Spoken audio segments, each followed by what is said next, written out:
2 games and a little help to make that happen.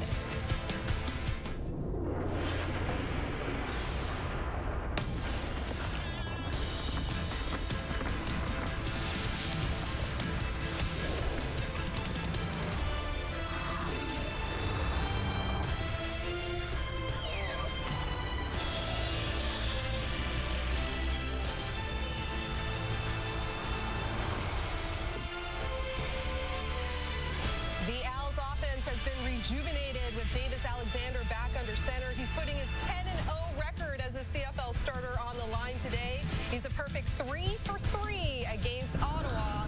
And with injuries at quarterback, the RedBlacks are turning to Tyree Adams today. Now, the last time he threw a pass in the CFL, we go all the way back to week 4 of the 2023 season. Hello and welcome here inside the TSN studio. We've got a double dip here on this Saturday, week 20 in the CFL. Thanks for joining us, Laura Dyken. Joined alongside Enoch Mwamba, as well as a very stylish Milt Stegall. We'll get the full story on that in just a second. But for the results from last night, we know the 6 teams that are in the playoff field trying to make their way to Winnipeg. 4 weeks from tomorrow, the Grey Cup is set to go. So we know with Montreal, yes, they're already in, but they're looking for that top seed in the East. Still have a chance to do that with Hamilton on a bye. As for the RedBlacks, no playoffs for them. They're looking to put a dent into those plans. Milt, what are you watching today? Milt, you look great. You look great. We'll talk about this later. I'm looking at Davis-Alexander. He talked about last week how he felt that was his worst game as a professional athlete, even though they destroyed Ottawa.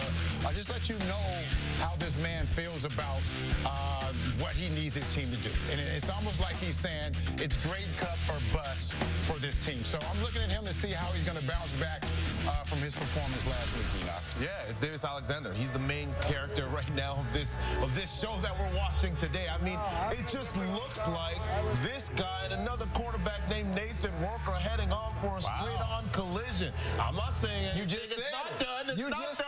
It's not done yet. But, I mean, the way that they've been performing, those two guys, the way they impact the game and their performances have been spectacular, to say the least. But when you look at the Montreal Alouettes, Davis-Alexander, I love what he was able to do with Austin Mack last week, getting him involved and getting him to make some plays. I want to see if he can progress that as well, because he's going to be important if they really want to go all the way. Milt? How could we not talk about this shirt? We're going to bring it up later, but my street cred is destroyed now. You look destroyed. You look great.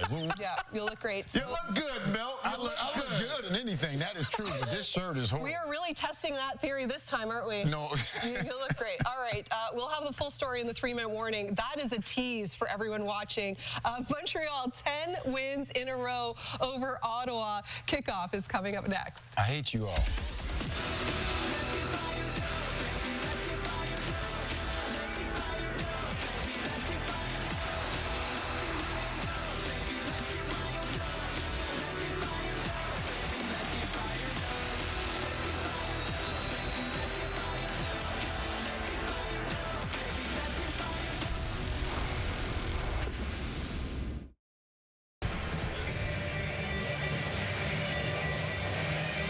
Thank you, Laura, and welcome to Ottawa, everyone, as the 2 most easterly CFL clubs are headed in very different directions. The RedBlacks out of the playoffs in 2025, while the Montreal Alouettes still an opportunity for first in the East Division. Hello, everyone. Marshall Ferguson alongside Paul Lapalisse. Kenzie Lalonde at field level here for us throughout the afternoon, as obviously the key when you look at the splits of he's in, he's out, he's in, he's out. Davis-Alexander's the key to this offense. 10-0 as the start of this season. He's got the all-time career record for opening season. And Tyree Adams, 3 years ago, got his first win against the Edmonton Elks. Unfortunately, had an ACL injury, took him out the rest of that season. Looking forward to seeing what Tyree can do. And Tyree Adams being leaned on by Bob Dice as he's trying to find some answers through quarterback adversity throughout the conclusion of this difficult season for the RedBlacks. At the bottom of the standings in the East Division is Jason Moss. Hopes his team can be at the top by the end of week number 21. Needs to beat the RedBlacks, needs the RedBlacks to help out next week when they're on the road in Hamilton to close out the regular season. We'll see where it goes from there. But for now, all we know is these two teams get one final chance to match up in 2025. After Thanksgiving Monday went the way of the Alouettes at home.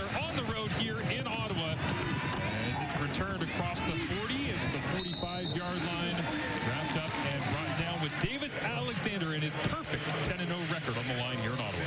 Had a great talk with him this week, and you can just see the energy that this guy brings. And it's not just because he will pull the football down and use his legs. It's not just because he's going to get a bloody nose, Marshall, as he's taking extra hits. You know, he performs at a high level. He hits all the passes downfield. The receivers this week talked about it. He's able to hit us anywhere, and he's able to climb the pocket and get throws on every spot in the field. 73% of his passes on the season, and begins with a handoff inside as Scott the third. Stevie Scott bouncing off of tacklers, loses the towel, and goes for a gain of 17, 18 yards as the Montreal Alouettes starting offense powers itself through the running game on the first snap. Tiger Shanks getting his third start at right tackle. He's a very athletic tackle. 5th overall pick from UNLV. Big frame, moves his feet well. Austin Mack, last week leading receiver, got his first touchdown. 5 catches, 87 yards. That's a size and speed to that group in the receiving corps. They're already very talented receiving corps, Marshall. 5 different receivers with at least 500 yards so far this season. First time they've done that since all the way back in 2010. Is this one ripped along the sideline? It's completed. DeAndre Lamont right there to blow up Sneed, but Tyler Sneed right along that sideline, just out of bounds. Montreal plays a lot of screen passes. There's always different screens. You're going to see 3 receivers come over here, but one of them's going to go on a screen, and one's going to go deep, and one's going to go intermediate. And what you do is you fake the screen and then send 2 people down the field. The corner bites up, gets the throw underneath. Okay, you put a space on that defense. Good execution because Montreal runs so many screens as part of their system. Good execution. Alexander on a deeper drop here. 2nd and 10. It's up for grabs. He got hit as he tried to throw it, and it's over the middle of the field, and somehow in the middle of a dozen bodies hits the turf incomplete, and Alexander in some pain holding his right elbow. Oh no, Davis Alexander.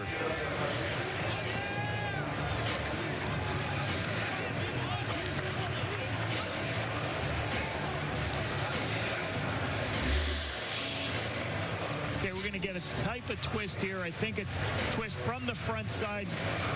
Actually, the linebacker comes from depth and is able to, as the guard moves out of the way, you can see Taylor coming in here.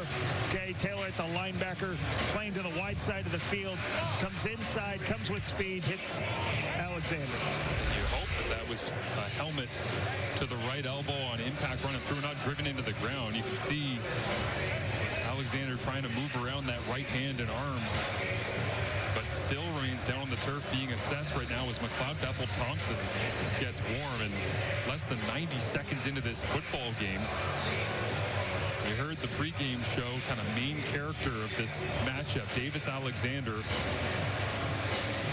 remains on the ground. Last week, you saw on a short yardage, trying to get extra yardage as he's going through, pushing, takes a late hit, had to get out, or he takes a hit as he's trying to get extra yards. Not a late hit by Lamont there as he's going off. You saw a little blood, was taken out for 3 plays. Didn't want to go out. You can see this is why his teammates love to play for him, how competitive it is. Hopefully he's all right. Looks to be okay. Yeah, trying to shake it off on the sideline. But you can see the right arm still bothering Alexander.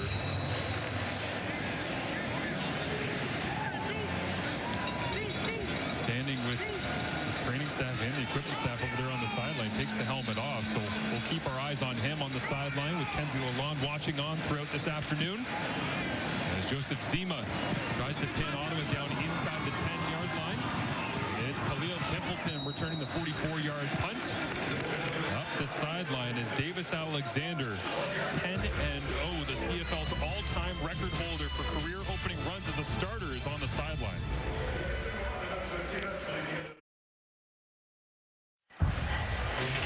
Is Davis Alexander on the sidelines right now. Looks like he's loosening up and trying to rip it. Again, just trying to feel it out. A bit of a strange hit on that right elbow. All important, obviously, for the Alouettes and their success. See a bit of a nod of the head, and Tyree Adams on the other side. A guy who's trying to make a name for himself in the CFL and maintain his status moving forward. 1-0. Ended that one game with a major knee injury here for the RedBlacks against Edmonton back in 2023. So we'll see the opportunity that Adams gets as he hands it off inside. Gain of a couple for Daniel Adeboboye Here's the RedBlacks starting offense for week number 20. Sam Carson, rookie, Louisiana Monroe, 4-start this season, performed very well for the 12th overall pick of the RedBlacks at the left guard spot. Justin Hardy, 63 yards from 1,000. He's tied for third in the CFL at 8 touchdowns. He's a bright spot on this offense this season. Great to talk to, great professional. Hardy Adams here on 2nd and 8. Looks to his left, stares it down, now trying to get out of the pocket. Flag comes up, looks like Kit might have got a grasp of his face mask. That'll likely extend the drive, but Lappy, you talk about the top 2 receivers being Hardy and Gino Lewis. Last week, Hardy 0 catches against the Montreal Alouettes. Gino Lewis needed 47 yards to get to 1,000. He had only 10, so he sits 37 yards out from the 1K mark here this afternoon. So we get a scramble here by Tyree Adams. One of the strengths of Tyree is his ability to use his legs. He is diminutive at 185 yards. He's not Dusty Crum in the power and the strength, but he's got quickness. You can see that face mask right there. Demi Berglund right there as he's trying to scramble out, gets the first down. So Tyree is a skinnier guy, but he's got very good strong arm marshal. Get the ball in his hand. I was fortunate enough to be with him last year here in Ottawa. Enjoyed working with him. 28 years old. He was 31 of 49 in the game that he started back in 2023 as they go to the rook. Keelan White busted through on a screen pass here after the fresh set of downs as we get a look at the always competitive Alouettes defense. Isaac Ademi Berglund, high motor effort guy, tied for 2nd in the CFL with 11 sacks. What a great free agent signing from 2 years ago. Najee Murray, strong side linebacker, 7-year veteran, 69 defensive tackles, 2 quarterback sacks. He looks great when I watch. And Lorenzo Burns, this is as physical a corner you're going to find. He's 3rd on the team in defensive play. He's having a great season this year for Lorenzo Burns and for Noel Thorpe right there. Yeah, the interesting part of today's matchup, there are many levels of it, as it is a short yardage first down picked up by the RedBlacks. But the boundary corners, both of them 3rd in tackles on each of these teams, right? CJ Colden we spoke to, and Lorenzo Burns being in that same spot with 62 tackles on the season. A lot of teams in the Canadian Football League, Marshall, keep the corners low and prevent those quick throws out to the fence. Couple of fullbacks in the ball game here for Ottawa. They'll pound the rock with William Stanback on first down, runs to an arm tackle. And the cavalry arrives as Mustafa Johnson there to help end the play alongside Tyrese Beverett and Darnell Sankey. It seems like those two are at the end of every single play for the Alouettes defense. Stanback had a great week last week. Had a bunch of nice catches in the game versus Montreal. Had a nice touchdown on. He was one of the top receivers last week for this football team. Having a good stretch last week. Hard to believe the RedBlacks at this point in the season, week 20, just 5 carries of 20 yards or more on the season. The explosive runs just haven't been there. William Stanback's only had 1 the entire season where he breaks free. They'll go to him in the flats here, and Adams just misses low, skips into the feet of 31 incomplete, and the punting unit will come out with Richie Leone. Tyree just misses this flood route, and the defense lifted. What does that mean? Everybody lifted up, gave him the underneath throw. If he locates that, that's going to be a first down. Just doesn't get all of it and skips it out to the receiver. The RedBlacks, renowned for their special teams dominance in the Bob Dice era while he's been here, but last right now in net punting average, 35.1 yards per attempt. The coverage units doing their best to get downfield as Leone spiral this kick just inside the 20, pushed out of bounds for a 5-yard return and a 40-yard punt, so right around that 35-yard average in terms of net punting on the season. And Alexander off the sideline. And Davis looks like he's ready to go here on the road in Ottawa, trying to keep his perfect streak going.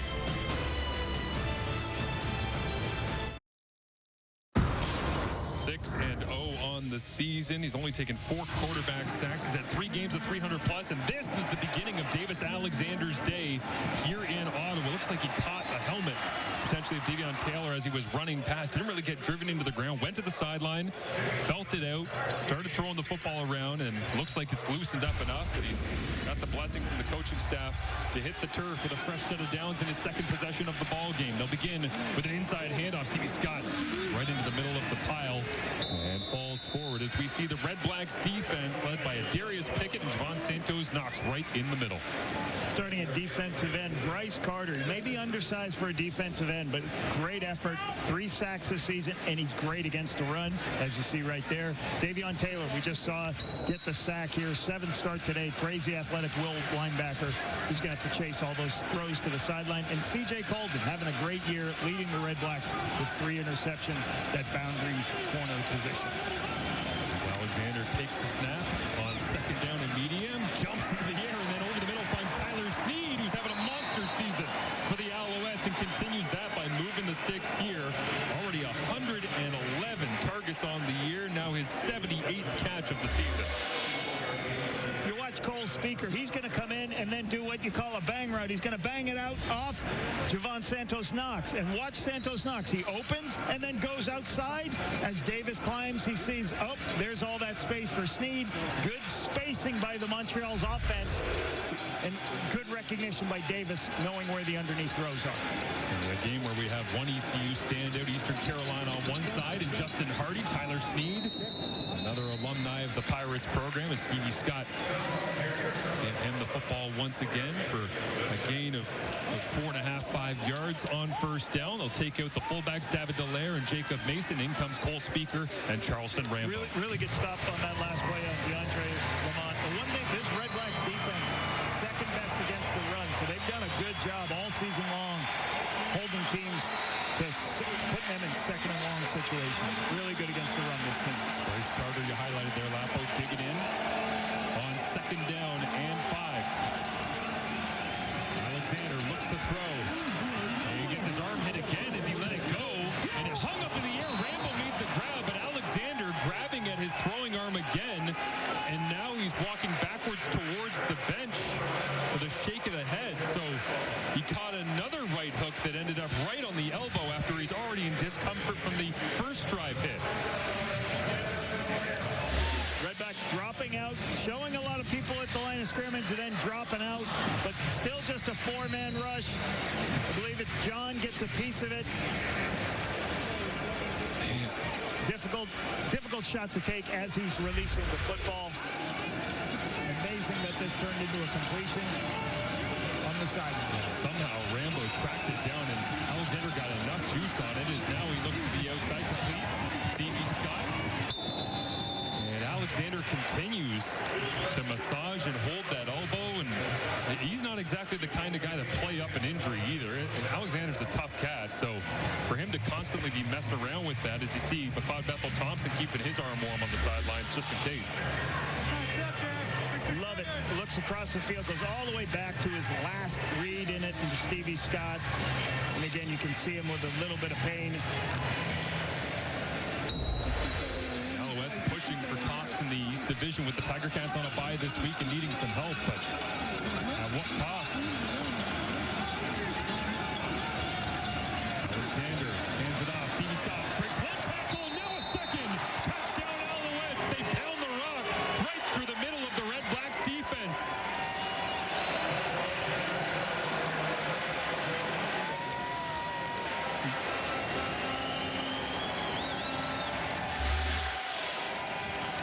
Block down, pull people to the point of attack, and then Stevie Scott follows the puller. You'll see as the puller comes around the backside guard, he kicks out the defensive end and Pierre Lestage, and that creates the seam for Stevie Scott to go up through.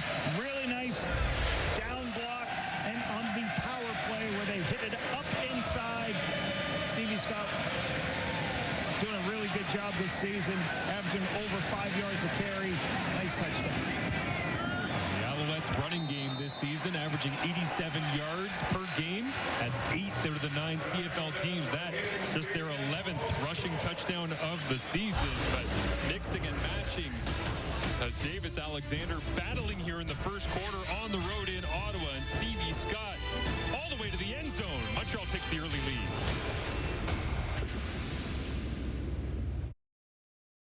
6 plays, 82 yards. It took less than 3 minutes, and Davis Alexander engineering one here with major support from the running game and somehow dropping this over the top to Charleston Rambo. You can see he got injured on that play, fighting through it, trying to stay on there for his team, helping to get that first round. I love this, going across the field, and then a good blocking scheme up front to give Stevie Scott a huge opportunity, big window for the touchdown. 16th touchdown drive of the season, led by Davis Alexander here for the Alouettes, is now breaking through in the return. Devontae Dedmon couldn't believe he actually got through the first wave that time, all the way out to the 44-yard line, and a 39-yard return from Dedmon to set Tyree Adams up nicely. Dedmon using his power and lower body strength, find a little crease, great cutback right there, but very hard to bring him down. And then as he starts to get those shoulders turned downhill, big return, puts the ball out at the 45. Nate Beauchemin was looking for his 8th special teams tackle of the year. That'll have to wait as Dedmon made him miss in open space. Eugene Lewis looking for that 1,000-yard season here in 2025. His first in Ottawa. Will have to wait as well as they hand it off inside. Nate Taylor, the receivers coach, telling us that Gino in his first year with Ottawa doing as much as he can to really buy into run blocking and asking a lot of the receivers in this scheme to do a variety of different things. They don't want Gino just running down the rail and catching jump balls the way he has in some other places. Well, and they also use him in the screen game. They try to get him involved as much as they can. And what's hard for some of these veteran receivers, they signs in the offseason with, hey, I got Drew Brown, I got a guy to throw to, but then all of a sudden there's some injuries. And Dustin Crumb's offense looks different than Drew Brown. So you're going to have to, still be a leader, still get your opportunities to make your plays, but also do more in the blocking game. Emptied out for Tyree Adams. 4-by-2 pressure on Mustafa Johnson. Wraps his hands around the waist and throws down Adams. Mustafa making plays back in the lineup here as that'll be his 2nd sack of the season.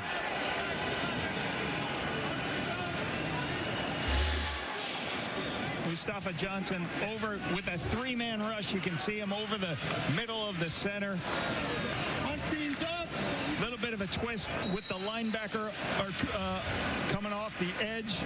Okay, Arku forces displacement on the O-line with the sack. Wobbler here from Richie Leone as Benjamin gets his hands on it. And the familiar spot currently for the Ottawa RedBlacks. They've been playing catch-up as they faced adversity of late over their last 7 games, trailing by at least 15 points each time. And Ottawa have the fewest total of first quarter points with just 31 so far this season. They're down 7-0 after the touchdown drive by Davis Alexander. Moving on to Stevie Scott. Ottawa having to send the football back to the Alouettes offense here. Alexander makes the run, looks outside, pass back underneath. Tyler Snead's got some running room, a couple of blockers in front as he cuts away. And finally, a Darius Pickett there to clean it up, but all the way into Ottawa territory on a quick little slip screen here, working the eyes lapo of Davis Alexander. Best thing about using your legs at a quarterback, you'll see the quarterback pull it and get on the perimeter. It just buys more time for him. So now he pulls it. Now he's running. He's waiting. He just waits for Snead to bounce into the next window and zone. Taylor expands. Snead's right there for him. And now get the ball in his hands. Make people miss. Keep going. Big explosive play on first down. Late check of the wristband here for Davis Alexander. The play clock counting down, and they go back to Eno Benjamin, who runs right into the lower legs of David Dallaire, and good to see the Laval product up onto his feet with a bit of a limp. As they spell Stevie Scott with Eno Benjamin. Benjamin, first-year player out of Arizona. Done some nice things here. You can see very difficult for Dallaire. That's one of the big things you're going to get into when your feet are stationary in a position. I'm happy he got up. It was okay. And the right arm of Davis Alexander looked good on that completion to Snead. They haven't really seen him open it up as of yet, though. As he looks over the middle of the field. Now a deep post, Austin Mack will grab him. Mack slides down inside the 5. And they'll spot him at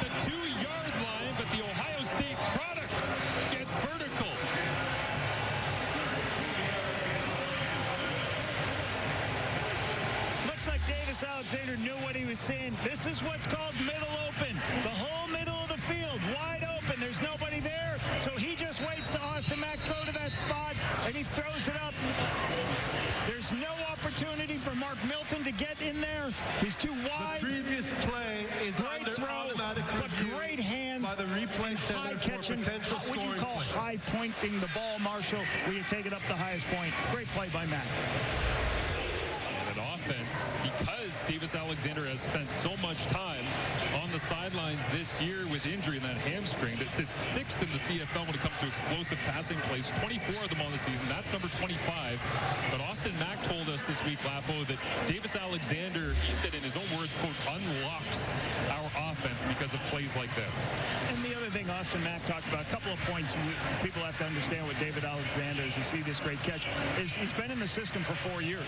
So he's been with Jason Moss since he came to Montreal, in the meeting rooms learning, and the one thing I thought was interesting that Davis said, it's like, I had to teach some of these young quarterbacks this system during the course of this season. McLeod Bethel Thompson, new people. I made myself a better learner of the game.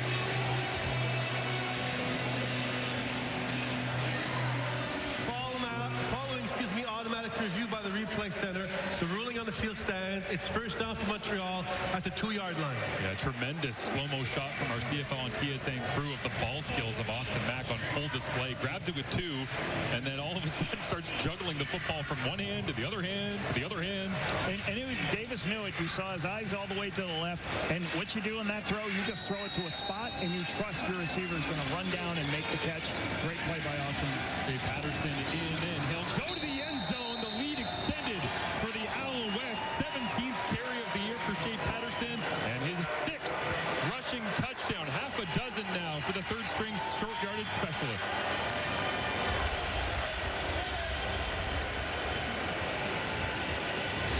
Short yardage plays all about getting your feet lower as an offensive lineman, getting low and getting push. You can see it right there. Calendar does a great job knocking people off the ball. The stage. And that off-tackle wedge. Go to the bigger guys, because usually the smaller linebackers are out over the tackles. Great push. Shea Patterson in for the Michigan grab. It sounds like Percival Molson in here right now as they have a 13-0 lead with a low snap, and now Jose Maltos Diaz is going to go for a run into the left-hand side, tracked down from behind. It would have remained 13-0, but 9 buses of fans came down from Quebec today through the 417 to be able to get here to TD Place as Jason Moss prepping his team for the playoffs. A 13-0 advantage, but looking for execution in all phases. He just wants his kicker to get out of bounds.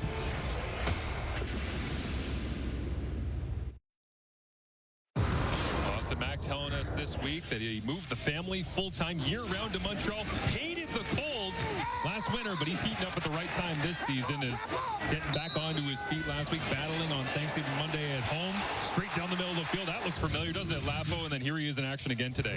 And I loved what you talked about. He said, you get the adjustments. His 2 daughters, he had moved here with him and his wife. And you got to love guys who make the community their home and they're around all year. You're right. He did say, I might have to go home. I may have to get out, go south a little bit because of how cold it is. But I enjoy hearing these players that stay here, make the community their own. And Austin Mack's a great representation of what's great about this league and the Montreal Alouettes. It's great, too. He found the positives in some of the difficult moments in the cold weather. He said the weather was absolutely awful in Montreal last year. 6 feet of snow was the bigger culture shock than the language or the food or anything else. He said, but the best part was coming home from the facility every day. My daughter was obsessed with playing on the sled. All she wanted to do was play outside, so he is addicted. The family has signed up for the full Canadian experience here in Montreal as Devontae Dedmon breaking free once again. An even better return than he had last time. Tyrese Beverett going to add to his efforts on special teams on the season. But Devontae Dedmon has been special throughout the year as Tyree Adams comes out once again, and we head down to Kenzie Lalonde for the first time this afternoon. Yeah, Marshall, for Tyree Adams, all he remembers about that last start, June 30th, 2023, was the win. And he said since then, the last few years, it's been challenging at times, of course, but what has kept him motivated is his teammates, guys like Devontae Dedmon and strength and conditioning coach Aaron Craig. And so what I asked him, what does it mean to get this start? He said, well, the little through the roof, but the pro in him wants to just be a pilot today. Not get too high, not get too low, just fly the plane. Ultimately, he just wants to prove to himself he belongs in the CFL and help Gino Lewis and Justin Hardy reach the 1,000 yards milestone. Yeah, he's trying to manage it right now. You can feel it, Kenzie. He's trying to be relaxed to keep the heart rate down. That one a little bit off the mark, Lapo, but it's a huge challenge for him based on the way the season has gone and the expectations of this fan base at home saying we need more. I don't know if they need to view him as the savior of any kind as Drew Brown watches on the sideline. Well, and more immediately, like you talked about, this team, they've scored less than 3 points in 14 to 16 games in the first quarter. They have to show up in the first quarter to help the crowd, to help their defense, to make something happen in the first. Adams looks over the middle. Khalil Pimpleton gearing down before a major collision. Marc-Antoine Dequoy right there alongside Darnell Sankey. First quarter scoring, certainly a huge part of the story. Doesn't matter if it's Drew Brown, Dustin Crum in the lineup, Tyree Adams. It has been tough. Obviously, Ottawa did not score on Thanksgiving Monday down the road in Montreal either. So one of those things that you think in the middle of the season, well, this might be a bit of an issue. And then you go, well, now it's really hamstringing them. And here we are at the end of the year. You go, man, that's the story. Well, and you just want your crowd in the game. You want your defensive players to say, hey, it's going to take too much. Fake to toss, and Adams, as the ball pops out, is it on the ground and recovered by the Alouettes? Darnell Sankey had his hands on it. Did he lose it? Did Marco Dubois steal this away somehow after it popped out of Tyree's hand?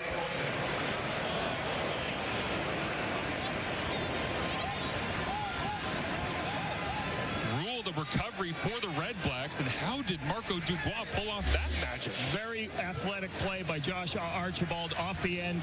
He goes in and tries to get a piece of this. As he does, Marco Dubois I think Marco just takes the football away from Sankey. So Marco's heads up, sees the ball on the ground. Okay. Covers it, just goes ahead, takes it away. Or was it still loose when he ripped it away? I guess is the question. Like, when does the play end is the question. You would have thought the ball on the ground, whether he would have had the ability to take it away or not. Snap comes up. Adams will play second and long, and he feeds this one way out of bounds, off the mark, looking for Justin Hardy down that right sideline.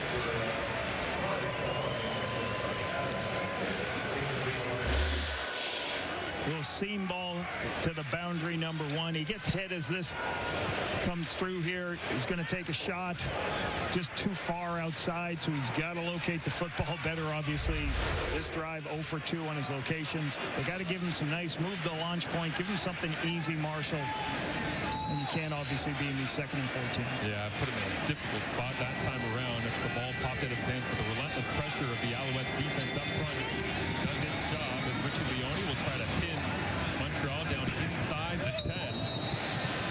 See where they spot it, but a good kick that time from Leone on a 39-yard punt at the end of the first quarter. Another first quarter for the Ottawa RedBlacks, where they are scoreless offensively. The Montreal Alouettes in control with the Hamilton Tiger Cats on the bye here in week 20. The Alouettes trying to do their part, get the victory, and keep the dream alive for a bye, a top spot in the East going into the CFL playoffs in 2025.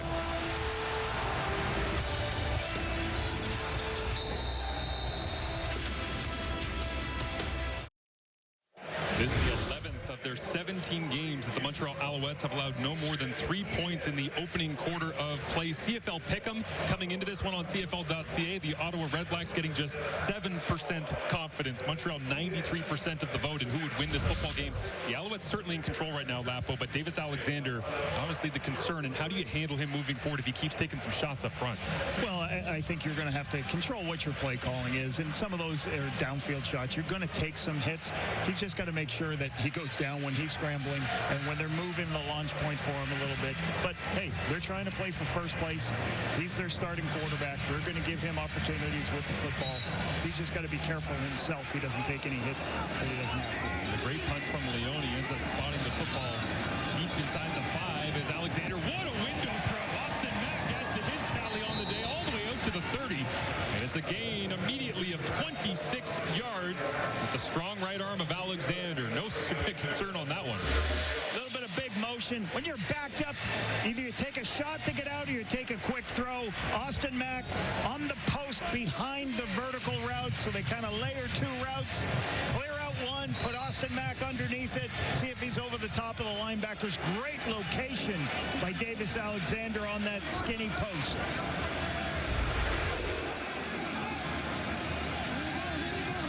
From the right hand of Alexander.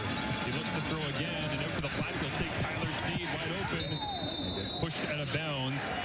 There's Lockridge there to make the play. It's the first year at Fresno State, just his 6th tackle of the season, but Sneed right there next to the first down marker. And Skip using his legs to get out on the perimeter here. It's just a little rub play on the outside, Marshall, as quarterback just pulls the ball, goes out, nobody's got contained, and you get the underneath throw as the coverage goes high. So just moving the launch point, getting Davis in easy positions where he can throw the ball quickly, get it out of his hands. Alexander, 7 straight completions since he took the big hit at the beginning of this football game as he hands it off here to Stevie Scott. He stays on his feet and rolls his way out towards the 50-yard line, as they did give, obviously, Tyler Sneed the first down on that last play, just barely, and now it's 2nd and 3. Bryce Carter with a really nice move. You see him right at the end of the screen, avoiding the kick-out block, going in to make the tackle on Stevie Scott. Bryce Carter, third-year play from Jay Young, did a really good job stopping them. Single game high for Stevie Scott of 125 yards. He's already up at 47 on just 5 carries so far this afternoon. 2nd down and 3. We'll go back to Scott. Cuts away from first contact, and Austin Mack, the quick signal of another Alouettes first down.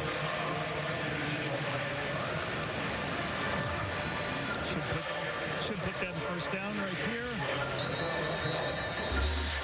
And an injured Alouette. Big man down on the far side of the field. I think that's number 68, Donnie Ventrelli. Jesse Gibbon listed as his backup today. Big Donnie Ventrelli on that last play. As they take a look at Ventrelli, Davis Alexander, meeting of the minds with Jason Moss, and we'll step aside.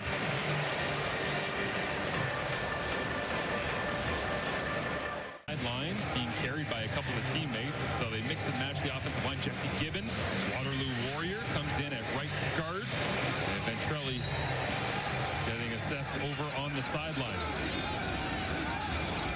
Davis Alexander with a 13-0 lead here in the second quarter. Hands it off, Stevie Scott, penetration in the backfield. First man misses. Bryce Carter right there to try and clean it up.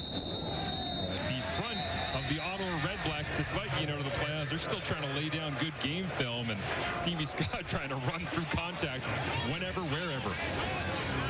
Really good play by Mike Wakefield. Making the play, beating the tackle, and getting a great opportunity to go inside and stop this an outside zone play. So Wakefield does a great job. If you watch right here, movement inside. The Tiger Shanks is on. He's by himself, so he can't reach that far. Good move by Wakefield, stopping the outside zone play right away. There's Alexander, and this one knocked into the feed, incomplete. As Tyson Philpott getting his first attention of the day. Lockridge there on the coverage.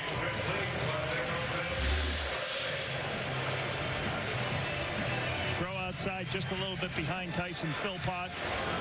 Lockridge did a good job last week. Doesn't give Tyson opportunity here, so this is a good stop by this RedBlacks defense. We've got to see the Ottawa offense help this unit out on defense. 2 returners back. Devontae Dedman kind of hiding alongside the sideline here for the Ottawa RedBlacks as Joseph Zima gets set to send it away. And they'll go with a fake flip underneath. They're going to rush for it. Trying to get a block there in front and right close to the first down marker. Who came up and made the play? Was that Daniel Adebaboye stopping the Alouettes short on the fake punt attempt? And the special teams ace in his early days after being drafted by the Toronto Argonauts recognized the fake. Montreal got creative with it, but Adebaboye all over it. Little flip underneath. You know, Benjamin thought he was running free until Adebaboye flew through and made the play.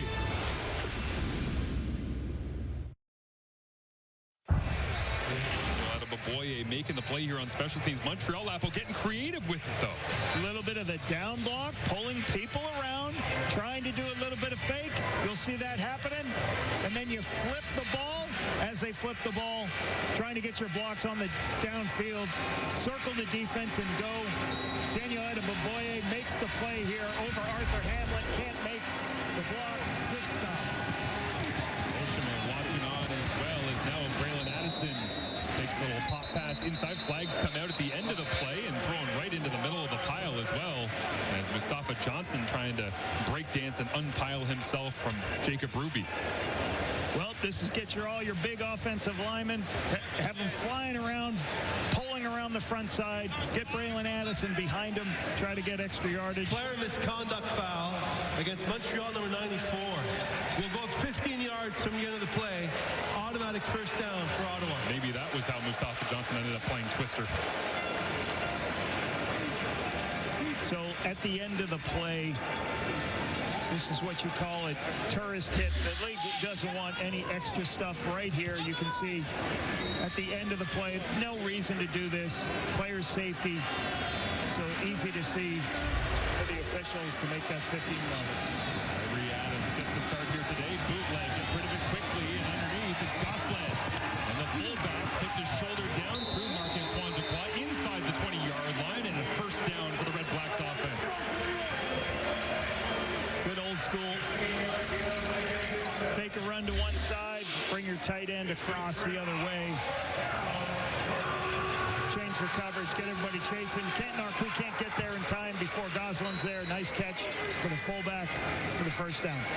Anthony Gosselin, just his 8th catch of the season. And a first down here inside the score zone once again for the RedBlacks offense. Adams under center.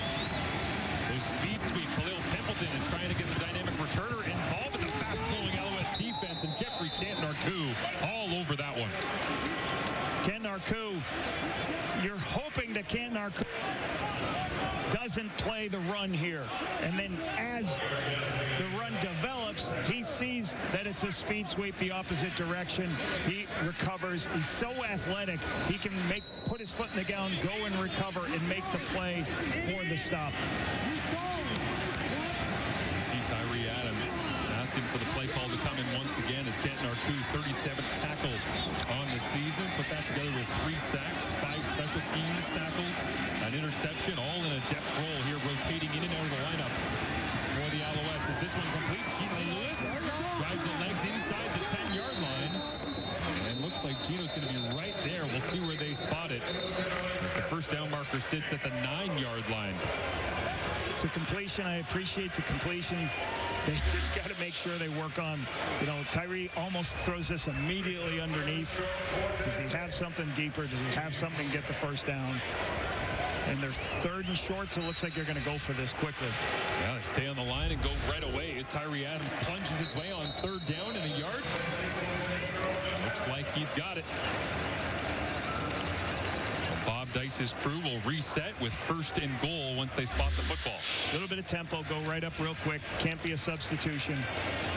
Tyree is very quick. He's only about 185 pounds, Marshall, so he's got to stay low and go.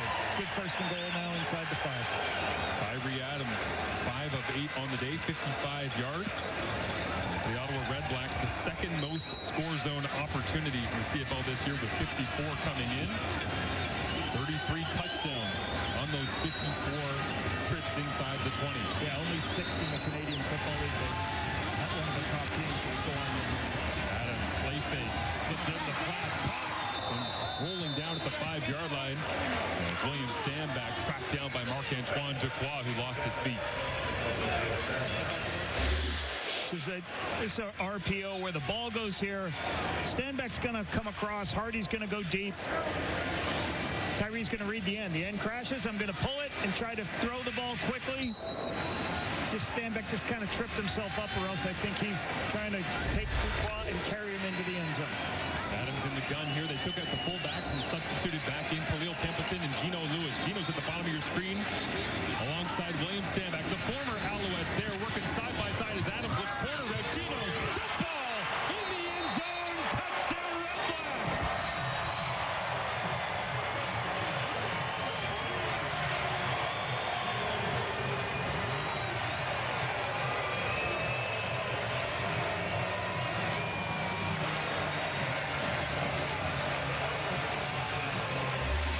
talk about players doing more things. Braylon Addison comes in. Najee Murray's blitzing. This is more than the quarterback can be responsible for. But watch as he comes in. He makes the block to give the time to locate the ball for the nice catch by Eugene Lewis, getting his 1 foot in bounds for the touchdown. Slow developing play there for Stanback and Lewis, but it pays off with a major. And Lewis Ward tacks on the extra point. The RedBlacks should just go to the second quarter, right? You know what I mean? They get the touchdown. Skip that first quarter stuff. What are we going to do the first quarter for? But a good response here, trailing 13-0 midway through this second quarter. Finding a way to let Tyree Adams make a throw inside the 10-yard line, just giving Gino an opportunity up high. High point the ball, get it to your corner of the end zone, let him jump for it, good spot. I like the max protection. I like this drive. There's some play action, some easy throws underneath. Coach Dice likes that call right there. A little bit of run game, but just trying to get Tyree some easy throws as part of this first drive. And they stayed on schedule. A couple of first downs on first downs. That's what puts them there. Look at that. Love those gloves from Gino on the sideline, but also you see the big fist pump right next to head coach Bob Dice. Phil Moreau, the scout that's a big part of the reason that Tyree Adams is here and throwing that touchdown, was right next to the head coach on the bench. Yeah, Philippe Moreau was original years ago when Tyree came into the organization. I was here as a head coach, and we had lost Duck Hodges like a month before training camp, and Philippe Moreau said, hey, I got this kid who's pretty good. Like, I like him a lot. I think he's talented. He's playing arena right now, so what do we do? And I kind of looked up his stats, and I remembered looking at him a couple years before, and I said, let's bring him in. So he showed up that week and showed up for training camp. Tyree Adams now here for a couple of years, filling in, recovering from his ACL injury, as well as Davis Alexander takes the field once again. And the fourth-year pro at a Portland State in Alexander spent so much time learning and trying to understand this Jason Moss system that he said when he was out injured, he was actually trying to help all the other quarterbacks understand the best ways to manipulate the offense, to get the best out of it, which kept him sharp in the time that he was away from being able to put the shoulder pads and helmet on. Blitz coming from the RedBlacks, and Alexander throws right into it. Stevie Scott got a little bit of running room and breaks across the 55, puts his head down as well. And Scott showing off the physicality as DeAndre Lamont came down from free safety, and bore the burden on that one is, Lamont and Alexander involved last week in a late hit have a conversation. When you see Adrian Fry blitz off the edge, we're playing a zone blitz, so everybody's going to be not in a position to cover that route. Davis throws it underneath. Now that gives Scott plenty of time to run. And you see Lamont not hurt, just disappointed he took that shot. He knew immediately how bad that one was going to look on film. Took a big pop as, again, Lamont gets involved in the middle of the play, trying to earn back some respect from Stevie Scott, perhaps. Get another look at it. Colton's turning it back. Once you see it, lower your shoulder, get lower than the defender. When you get lower, you're going to win that battle, especially with speed going right there. And Charleston Rambo's in the middle of the mess going, whoa! Just trying to hang on and go for a ride with his running back. As Alexander, quick drop, looks over the middle, complete. And Austin Mack makes the grab at Darius Pickett, brings them down right next to the marker here on 2nd and long. Move the chains. So part of this game is watching these players. Okay, let me do this. These two are tied together. When the back runs out of there, you see the linebacker go. That's easy for the quarterback to recognize, then throws it inside to Austin Mack. Late motion, too, being able to read it off the fly as Alexander, as he looks left, comes over the middle, now pressure on, and brought down. Jonathan Jones, former Argonaut, gets his opportunity in his 4th year in the CFL out of Toledo. Jonathan Jones right here. So on a pressure situation, trying to get some extra pressure. You see him just fight through as Davis pulls the ball down, starts to scramble. Lestage just doesn't hold up long enough as Davis starts to scramble. Here we get an opportunity nice to see Alexander in a tough down and distance. What can he do? simulations as they head towards the Grey Cup dance. They'll go a screen underneath, and Steven Scott's going to be wrapped up, thrown down. Javon Santos knocks his circle to play a goal lap. These two players are connected. Here they are once again.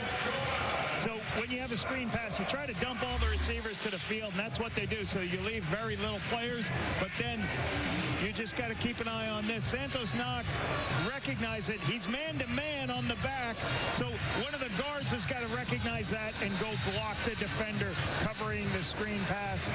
So you can see Davis here talking. So you got to handle in man coverage. Make sure somebody will be responsible to block the linebacker on the screen. Quick conversation with Justin Lawrence, his center, is now the attempt will come from 49 yards away for Jose Maltos Diaz. 19 of 22 on the season from this distance. The leg never in question with the strength and the accuracy on point as well. As the Alouettes and their hordes of fans that have made the trip to Ottawa celebrate extending the lead 16-7 with 3:33 remaining in this first half of action. East Division rivals. Here with local coaching. So Nate Taylor, of course, a former University of Ottawa coach, and he recruited Eric Cumberbatch, who's from the local region. He's from Alexandria, and there's a fun little recruiting trip story here when Nate signed him to be an Ottawa GG. So Nate Taylor and his fellow coach Rob Greeley drove down to Alexandria to sign Eric. And look, word travels fast when you sign a local talent. On their way back, they stopped in for some barbecue, and when they went to pay their bill, well, it was already covered. All they were told was that the community was really happy to see a local guy get signed to a local university team. Just goes to show that it's all about what you do with the opportunity and where it can end up. As now Cumberbatch and Nate Taylor, part of their hometown CFL group. Yeah, absolutely. Wonderful story, Kenzie. Thank you. I always grew up thinking, well, that stuff only happens in Texas, right? You go into some small town, a guy goes, don't worry about your bill. I believe it's in Cornwall, which is, they care about their football. They have a good football program down there in Cornwall.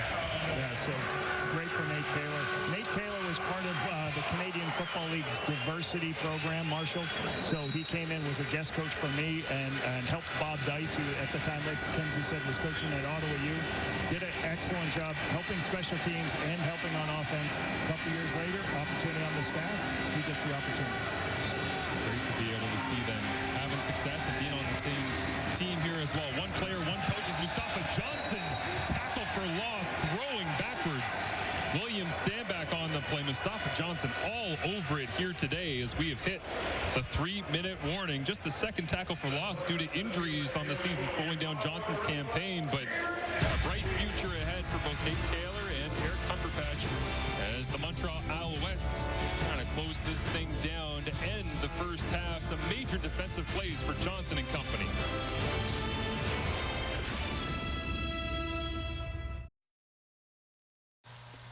You look lovely. You look awesome. Tell everybody why you're wearing this beautiful shirt. My Yankees lost to the Blue Jays. I bet it's the Blue Jays. This is the shirt. Well, maybe I should bet Seattle's Okay, going well, to beat that was. So we lost the bet. I got to dress Mills. You're welcome, Canada. Marshall, if you're interested, I know where I can get another one. Well, I do know that that's a dress code violation on Milton. What a shot down the sideline here. Tyree Adams drops it into Braylon Addison to get things going. Coming out of the 3-minute warning timeout. A 38-yard gain immediately. What a throw by Adams. Braylon Addison's the number 3 receiver. They're going to have a hitch route out here.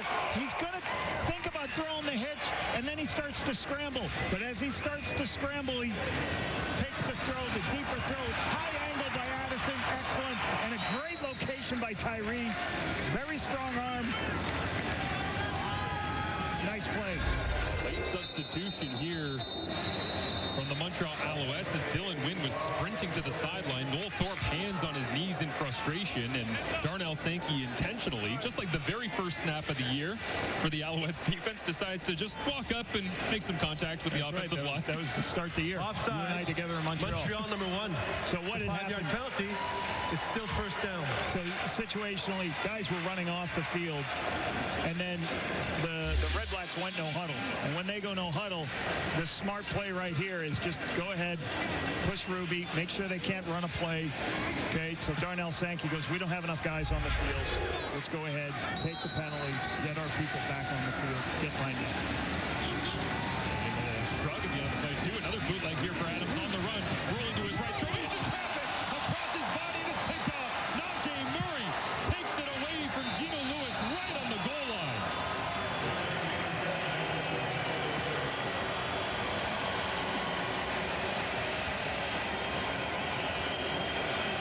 This defense for Montreal, guys play different spots. Najee Murray, who is the strong side linebacker, ends up going up to play free safety. As you see him high as the free safety, this is a nude play where they're trying to run a naked.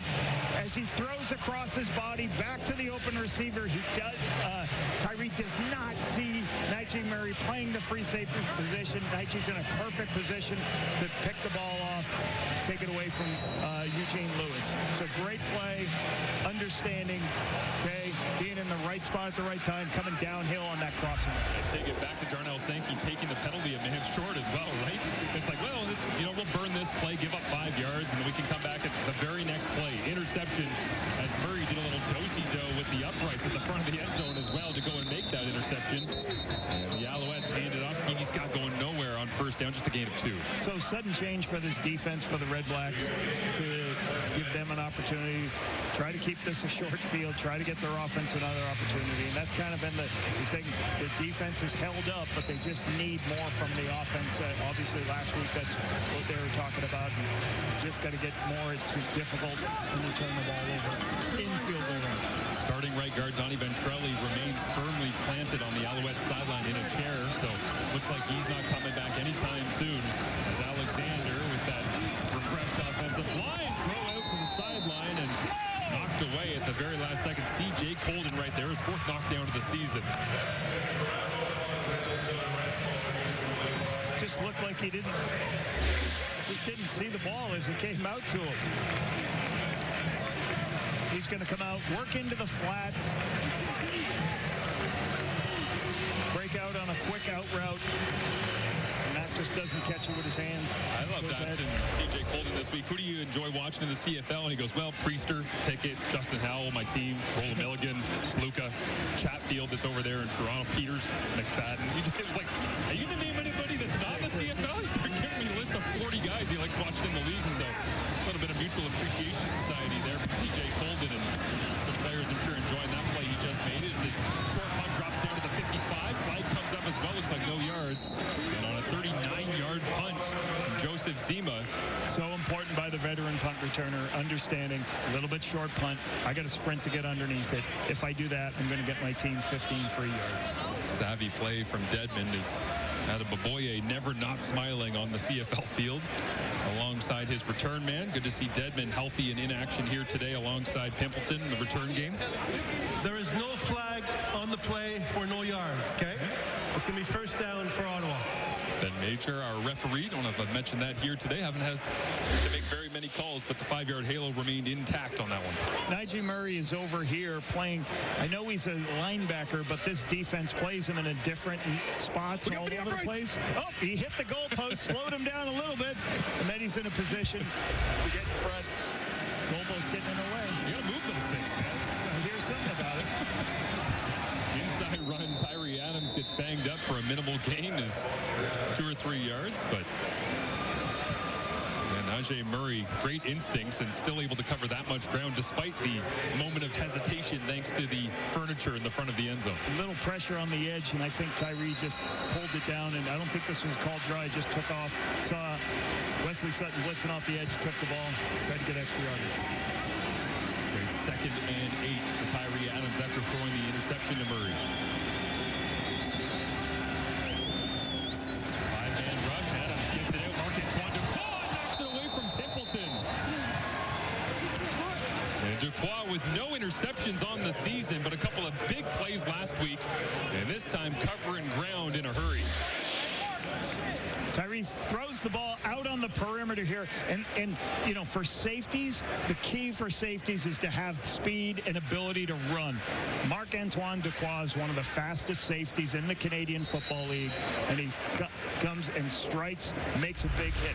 Especially when you start zone blitzing like Montreal likes to do, you got to have a safety covers ground. Great play by Dequoy. You ever daydream about Dequoy being on your national flag team? Oh, yeah, sure.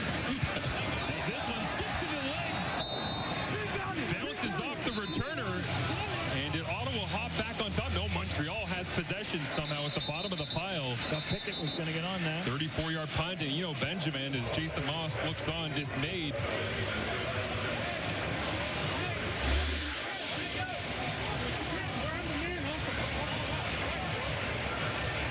Bounces right off the leg.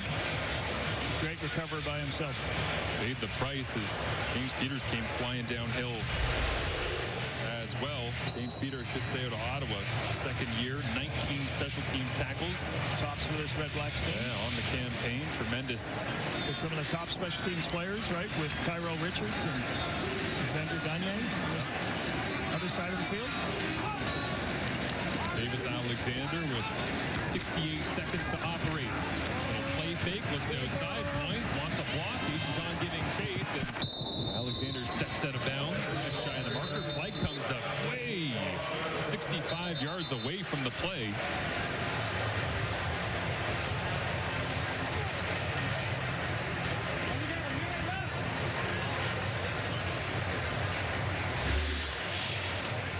Blocked down on the edge to make sure. I'm not sure what's going on, what they did on the edge, but he goes ahead. During the play, we have unnecessary roughness.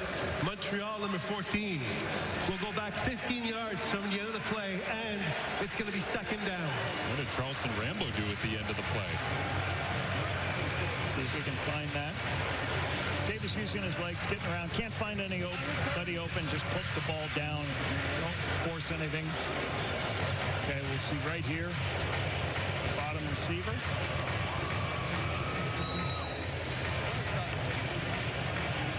Little punches at the end. Easy to see by the officials.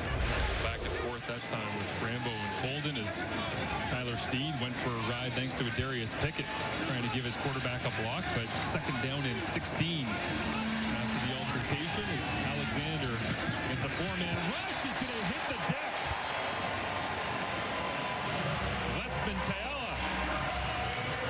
A global right in the middle of the mix. Still for the RedBlacks.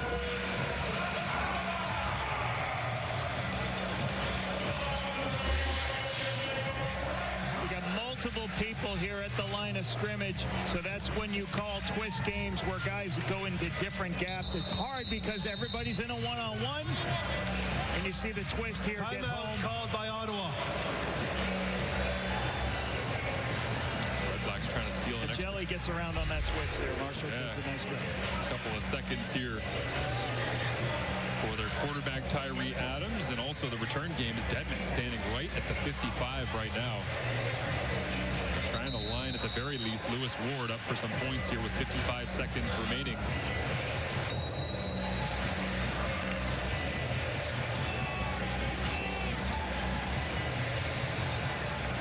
Richards, you mentioned, top of your screen as a gunner, all-around standout athlete. Great year on special teams. 26 special teams takedowns as he gives chase at Devontae Dedman. Ball hops and skips out of bounds. As the RedBlacks take possession after a 44-yard punt, 47 seconds remaining, and a 16-7 Alouettes advantage. That's a huge kick by Joseph Zima. We talked about what those guys were doing. We got halftime. We got Laura, Enoch, and Milt Stiegel in a crazy shirt. Dress code Milt. Dress code violation right there. But we talked to Byron Archibald this week about their special teams and what they do, and he talked about Joseph Zima, how good he is at spotting the ball. That kick right there gave no opportunity for Devontae Dedman to get an opportunity to return this kick. Helped out, kicking out, backed up. Big emphasis for the Alouettes special teams as Adams rolls the pocket all the way to his right. Personal protector there. Now flipping it back across his body. And Justin Hardy's got it inside the 30 and brought down. Little sleight of hand card trick that time from Tyree Adams.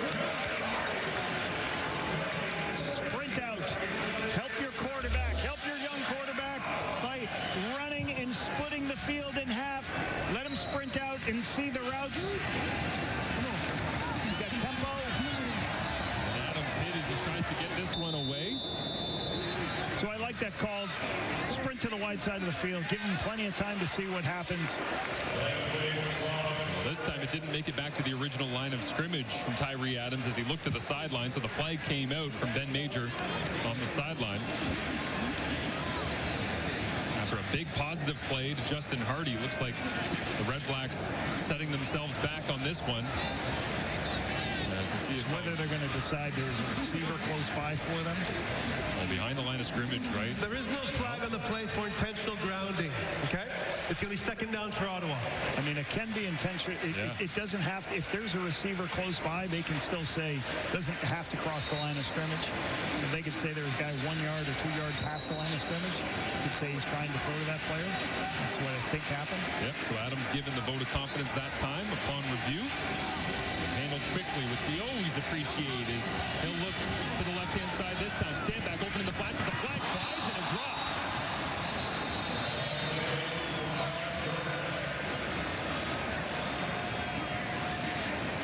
This might be an offensive illegal hands to the face, possibly. So trying to see this. I think Mustafa Johnson's helmet came off. And 94 lost the bucket currently. Just putting it back on as Bob Dice watches on with the 4 and 12 RedBlacks. We have a major foul, face mask, Ottawa number 51. We'll go back 15 yards, and it's going to be third down for Ottawa. A couple of negative plays that time. Back to back for the RedBlacks. It's going to happen right here, and it's going to happen as they move here from the pit look. You can see his hands right there grabbing on.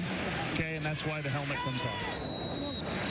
Now, it's a penalty if Mustafa keeps playing. But you don't want to play that. You can see the holding there by Peter Dog there. 45 yards away, Lewis Ward lining this one up. 76.7% on the season, just 33 of 43, and 12 of 20 from this distance. And this one knocked through. Confidence builder headed towards the offseason for Lewis Ward. It's a 16-10 ball game, and the Alouettes with much more to play for here, but just a 6-point advantage after taking a 13-0 lead early on in the first quarter. Ottawa would love to play spoiler. Stay around, get points right before the half. Good start, down 6 points. And also, taking this time, we get 22 seconds. With the ball going to the 40-yard line a couple of years ago, it's made it easier, but we just need one stop here and get them out of the half. Don't give up the big pass play right here. And you see Montreal is happy to go into halftime right here.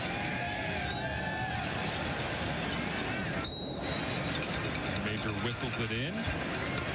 Davis Alexander with a rocky start to this one. If you're just joining us, getting his throwing arm hit twice in the first quarter. Gingerly went to the sidelines, warmed it up, got things going, but he's in the middle of a battle right now. No signs of being worse for wear, but certainly making some outstanding throws in that first half, including a big one right down the middle of the field. Austin Mack made the grab with a little skinny post pitch and catch. Yeah, it started out in the first quarter. I thought the Montreal was really moving. They were gonna really blow this game open. Have this big pass play, nice early, a couple nice runs on the inside. But defense for the RedBlacks has kind of stood up. And the RedBlacks in the second quarter got what they needed to with the touchdown. So we will have a game in this second half, and we'll see what Tyree Adams has in this RedBlacks offense. Yeah, absolutely. Let's send it down to Kenzie alongside Austin Mack. Well, look, when Davis Alexander throws the ball, Austin Mack knows how to catch it. A huge 44-yard catch from yourself earlier on in that first quarter. What did you make of the play? Man, absolutely. Just regardless, when the ball comes my way, just making the play and just being available for my quarterback. What do you make of your offense and how you guys have been able to successfully march down the field here so far in the first half? It's been okay. We got to do a little bit more. We need a little bit more points here. 16 isn't good enough for us. Best of luck. Appreciate it. Merci beaucoup. Alouettes up by 6. But Laura, the real question is, does Milt Stiegel's shirt glow in the dark? Oh, that is a good question. Maybe we should test that out as well. Lights out, please. Wow. Milt, you're a good sport. I will get my revenge, I promise. You know what the problem is? We got a second game because it's a doubleheader Saturday, and that whole crew in Calgary is just getting excited. In any event. All right. The RedBlacks down, well, it's 16-10, so the RedBlacks making a little bit of push there, but I think the big story is the health of Davis Alexander. You know, we're not even 90 seconds into this game. He's on his back, on the field. We're going, no, because Montreal has not had a lot of success with him out of the lineup this season. 3-7 record, Milt. Yeah, and he's fine. He took a tough hit, and I'm sure there are going to be some people out there saying they need to take Davis Alexander out of the game.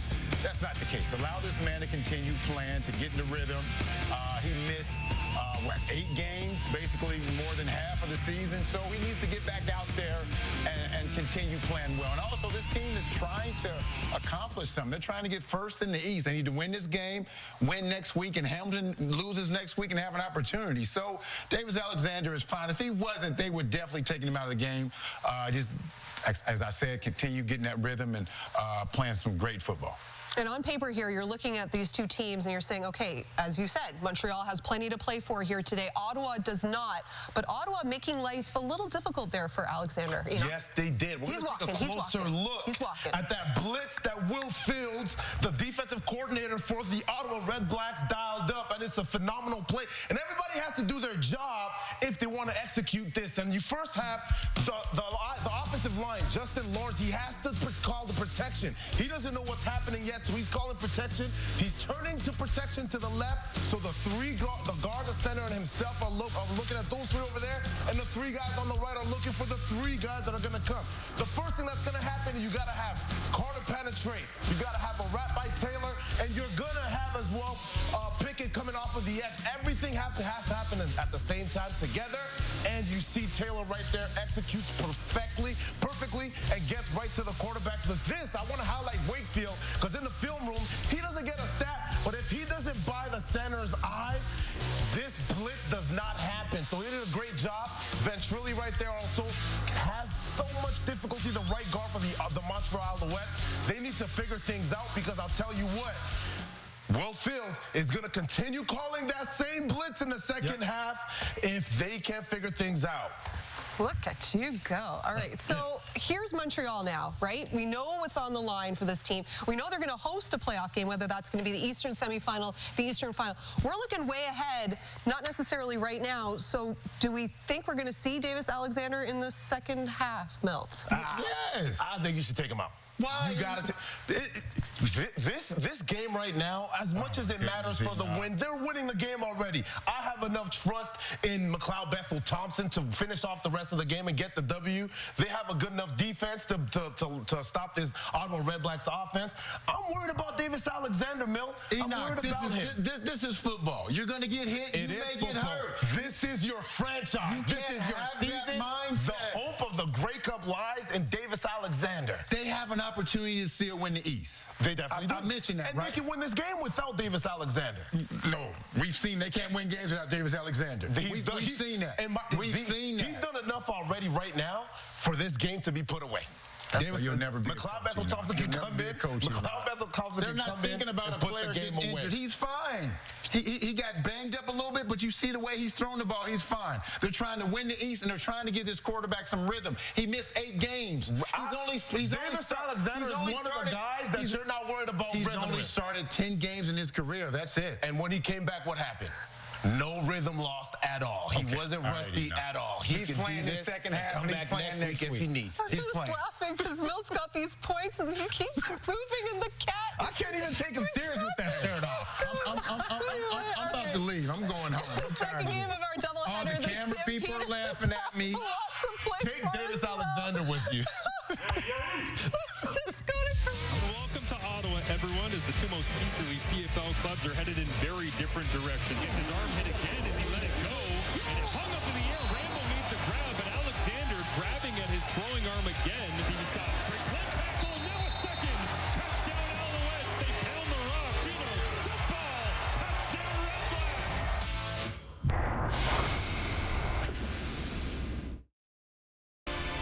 All right, the second game of our doubleheader features the Argos and the Stampeders. And the Stampeders, a happy group thanks to Edmonton's loss yesterday to the BC Lions. Calgary has locked up a playoff spot chance to finish second in the West. A lot of tiebreakers involved there with the Lions, the Bombers, and of course, Calgary. So again, they have a lot to play for here today.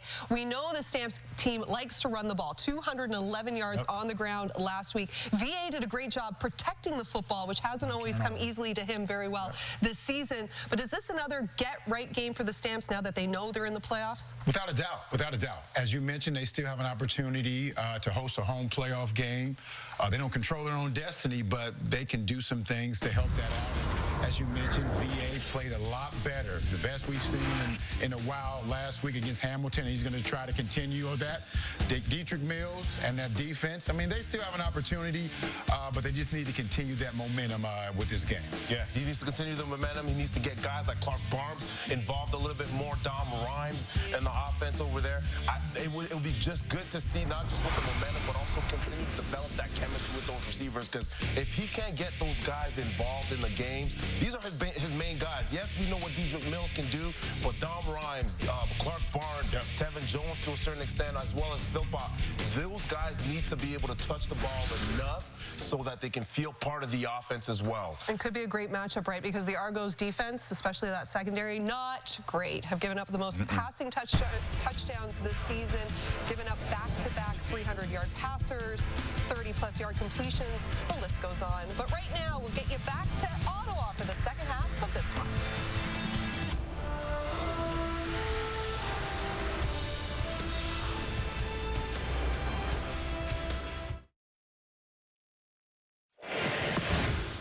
Tiger Cats watching on with this one, hoping that they can clinch first place in the East Division with a Montreal loss. The RedBlacks defense trying to do their part, and Bryce Carter standing alongside our Kenzie Lalonde.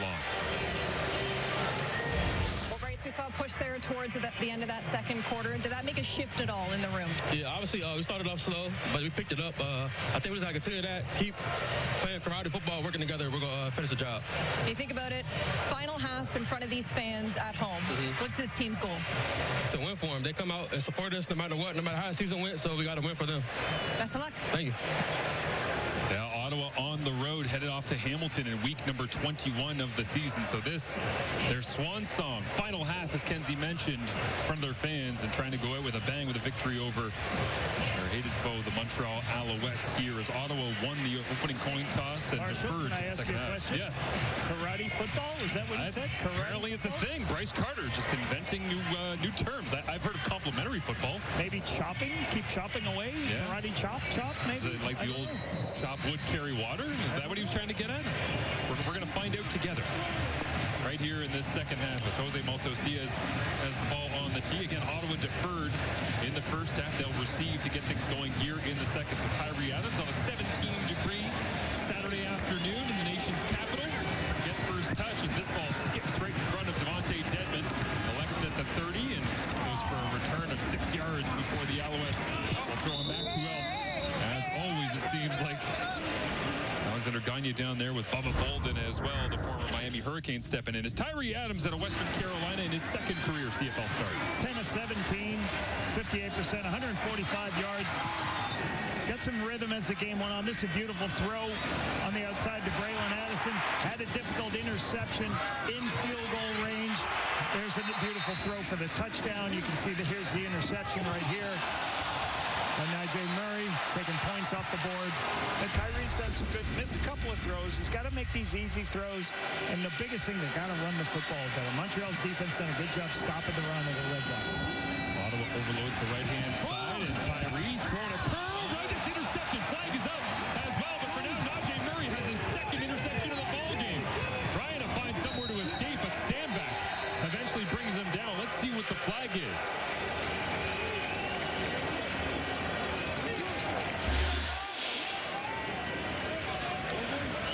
Legal block, hand to the face. Ottawa number 54. That penalty will be declined. The result of the play, the first down for Montreal. Goes against Jacob Ruvian. It's Najee Murray with a pair of picks here in Ottawa off of Tyree Adams. It's a nice throw by Tyree Adams. A deep, deep comeback to the side on the outside. I just think it's got to finish this. I wasn't sure if hands got inside. I'm sure the command center would have taken a look at it, see if there is anything, because this is a turnover. Okay, and Coach Dice is now challenging to see if this was a hands got there early. Cabianento right there to make the play. The ball tips up, goes into Nigel Murray. Right about the quality of throw, though, is great throw Bob on Dice time. talks it through with referee Ben Major. That ball comes out of Tyree's hand, and inside that helmet, he's got to be going, oh, yeah, this is a nice one. And then, oh, no, how'd that get picked? Yeah, you always talk about the young quarterbacks. You know, you want, sometimes they're like, oh, the quarterback's got to play by a quarterback. People around the quarterback got to keep doing their job. Ottawa is challenging the ruling on the last play. Got to extend your hands out to make that play. Defensive pass interference against their receiver number 2. The play will be reviewed. Bob Dice on the year. The Ottawa RedBlacks, 4 of 7 on challenges. And they'll try their hand here once again with Tyree Adams getting his second career start after 2 years away due to injury. So this is something Ottawa does a lot, where they just run a player on a very deep comeback on the perimeter, get the corner out of his back pedal, and then come back down your stem. The quarterback throws it early. Hardy could have pushed this just a tad more. Cabianento, great change of direction. And again, Cabianento's got those long arms, gets his arms involved with him. You know, one of the bigger corners. I was going to say, that's kind of the 6'2" in the Canadian Football League. The secret sauce with Ento is that length, but the CFL Replay Center has looked things over. And Ben Major with the announcement. Upon further review, the ruling on the field stands. Ottawa loses their challenge, and they are out of timeouts. It's first down for Montreal. So down 6, lose your challenge, timeout gone. And Bob Dice now sitting at 4 of 8 on the year, and a theft so nice he did it twice. Najee Murray, 2 interceptions. As Davis Alexander gets his first touch here in the second half with exemplary field position.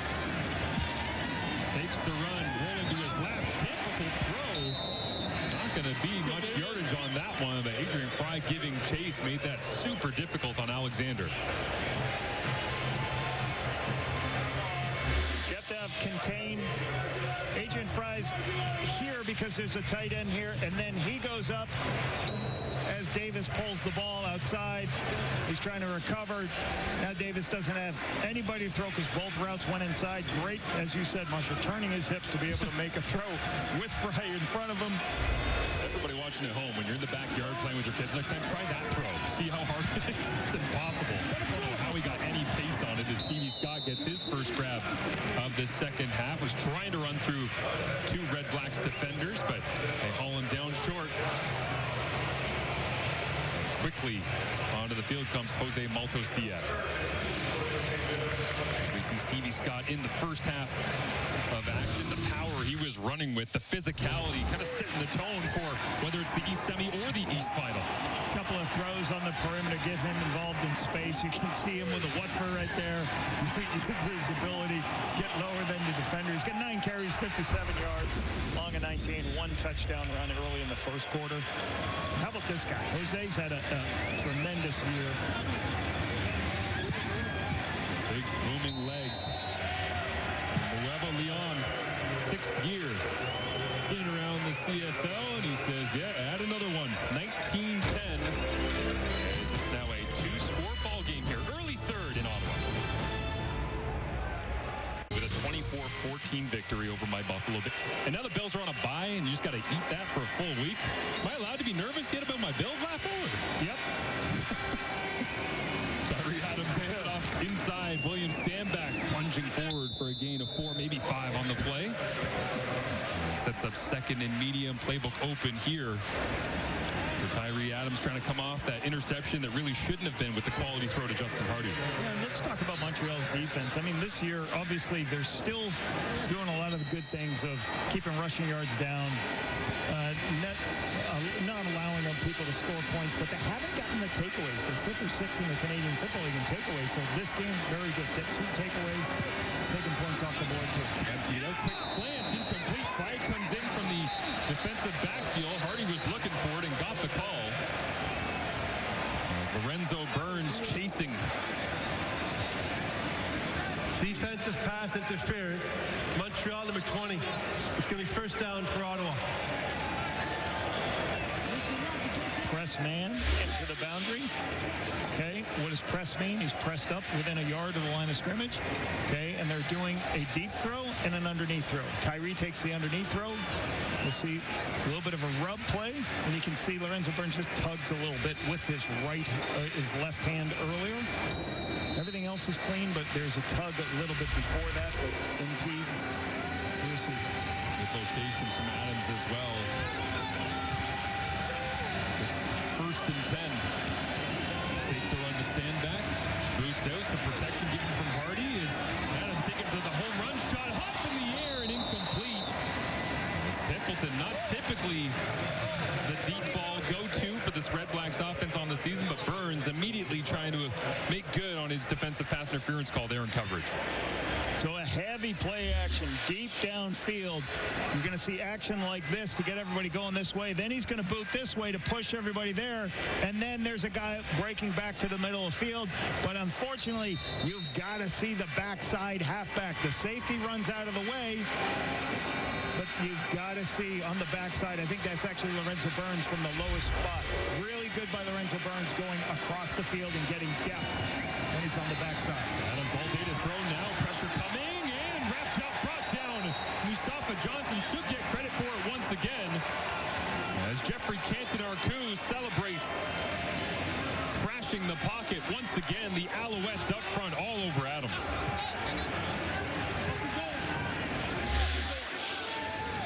On the outside, Mustafa. Okay, on the outside, Canton-Arcou. We have people coming here. We have Mustafa Johnson here. As they do their rush, one goes high. And as one goes high up top, what you're trying to do is turn everybody back to the inside. As this one blocked and rolling around, free on the turf. And who flew in to get the block that time? Looks like it was Bubba Bolden on the roster this week. There's the former ACC standout with the Miami Hurricanes. Gets some love from Byron Archambault, his special teams coordinator.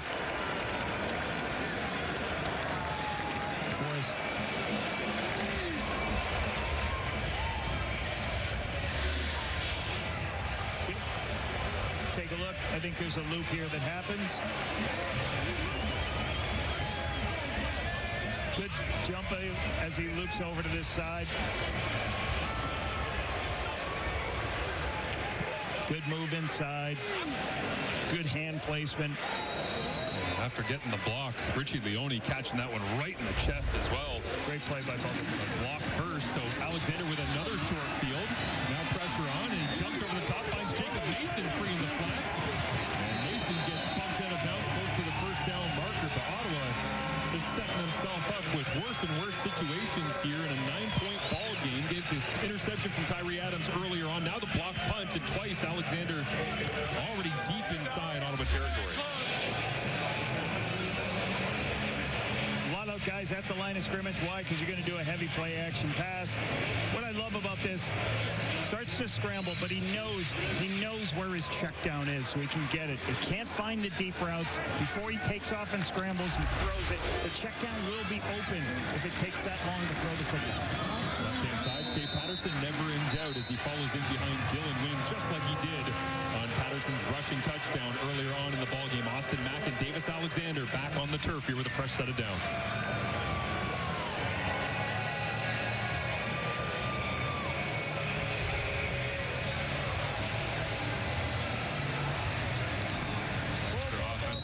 Reports for the Alouettes.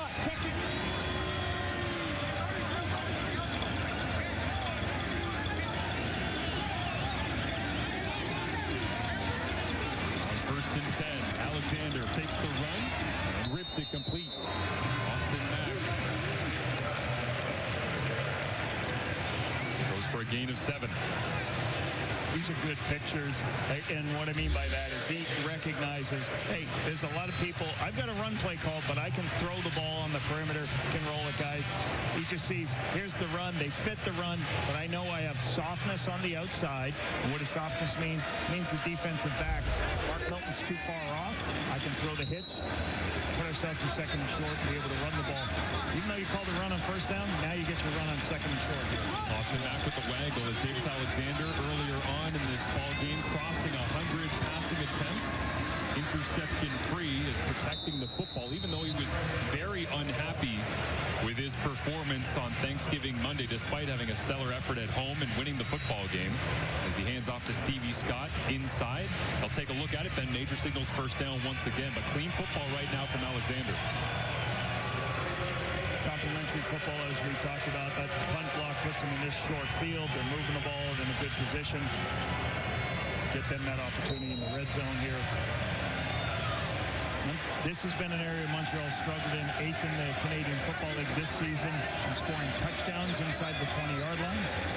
So there's a good reps for them to keep getting better. 78% completion percentage right now for Alexander in this ball game. Hands off inside on first down, going nowhere. And stacked up and turned around up front. And now they get tangled up. Jesse Gibbon in the middle of the mess. Justin Lawrence gives an extra shove as well. Not needed. Flags fly as they separate. And Alexander. Good stop by the RedBlacks here. It's run defense holding up. They just don't need this extra stuff here. We'll see who's responsible.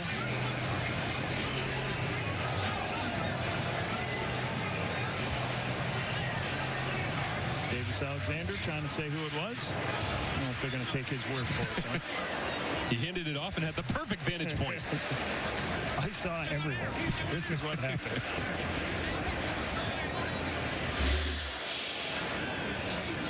You can see right in the middle, I think right in the middle is scrum at the end. So that's a little shot at the end. I think you see Jesse Gibbon. After the play, we have 2 offsetting misconduct fouls. One against Ottawa, number 5. One against Montreal, number 67. It's going to be second down for Montreal. Javon Santos Knox. Jesse Gibbon. Yep. In the middle of the mess there. Juice is flowing here. Week 20, you might say, well, Ottawa's out of the playoffs and Montreal's still fighting for things, but this is a lot more about pride for the Ottawa RedBlacks, trying to protect home field, but also they've lost 10 straight games here against the Montreal Alouettes at home. Montreal's beat them 10 games in a row. Jason Moss, undefeated as Alouettes head coach against the Ottawa RedBlacks as well. So tons of downhill momentum as Davis Alexander wants to keep his undefeated streak beginning his career going. And on 2nd and 9, Alexander throws a fade. Austin Mack, coverage is there. Knocked away. Tremendous job recovering. As Mark Milton makes the play for Ottawa. Good position. Alexander knew where to go with the football. Mark Milton is not in a great position, but he runs the ball down on that corner out to the wide side of the field. Montreal added in. This is a blitz. Milton's in a difficult spot. He's got to get on his horse, run down there, puts his hand in there. I don't know whether Mack caused the drop because of Mark Milton's hands, but good recovery by Milton getting underneath that when he had to play inside position. Another 3 on the board here, 22-10. The lead, Davis Alexander telling us this week. Last week, he felt like he missed a couple of progressions. He just skipped them for the first time in his career. Trying to be as dialed in as possible. Fine-tuning heading towards the playoffs as Jason Moss calls for the field goal team in some frustration. Wanting the major.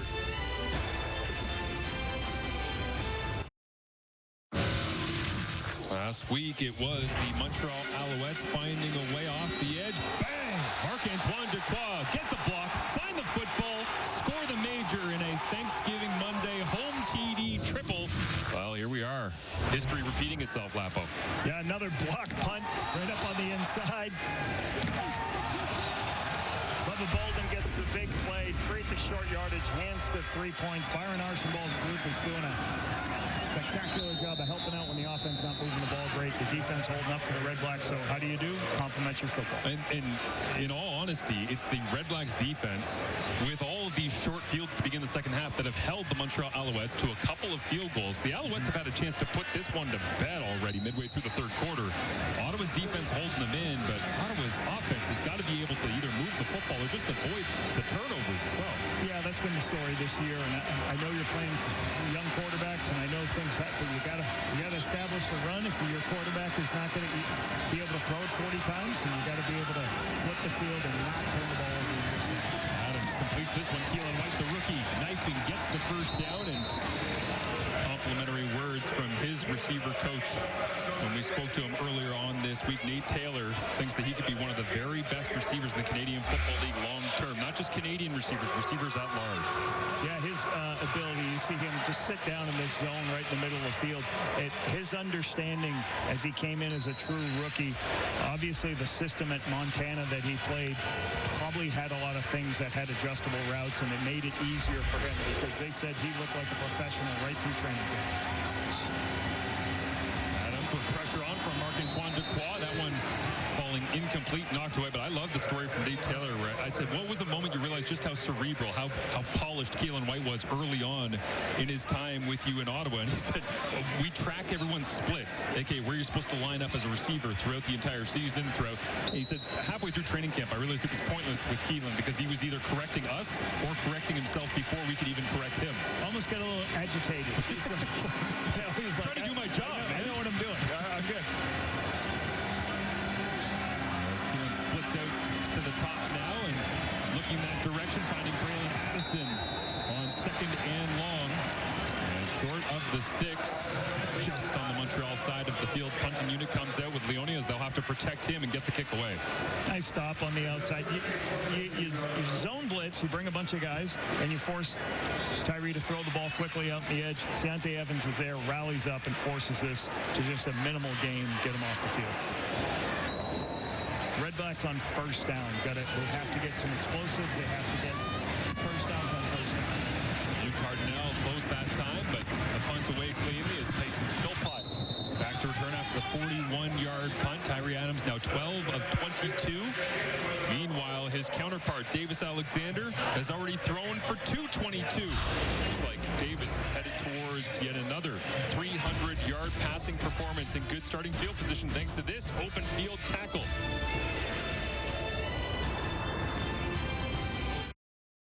Jeff Garcia went 7-0 to begin his CFL career. Well, Danny Mack is 8-0. Obviously, Bo Levi Mitchell, we know his history when he got things going, got the ball rolling in Calgary. 10-0, Davis Alexander. What's it going to be like when he eventually loses? Is it here today? Is it down the road? Well, and it's not all managing the football game. This guy can put the ball downfield. This guy can throw for touchdowns. He can use his legs. They have a good defense, but he's been the catalyst for this football team.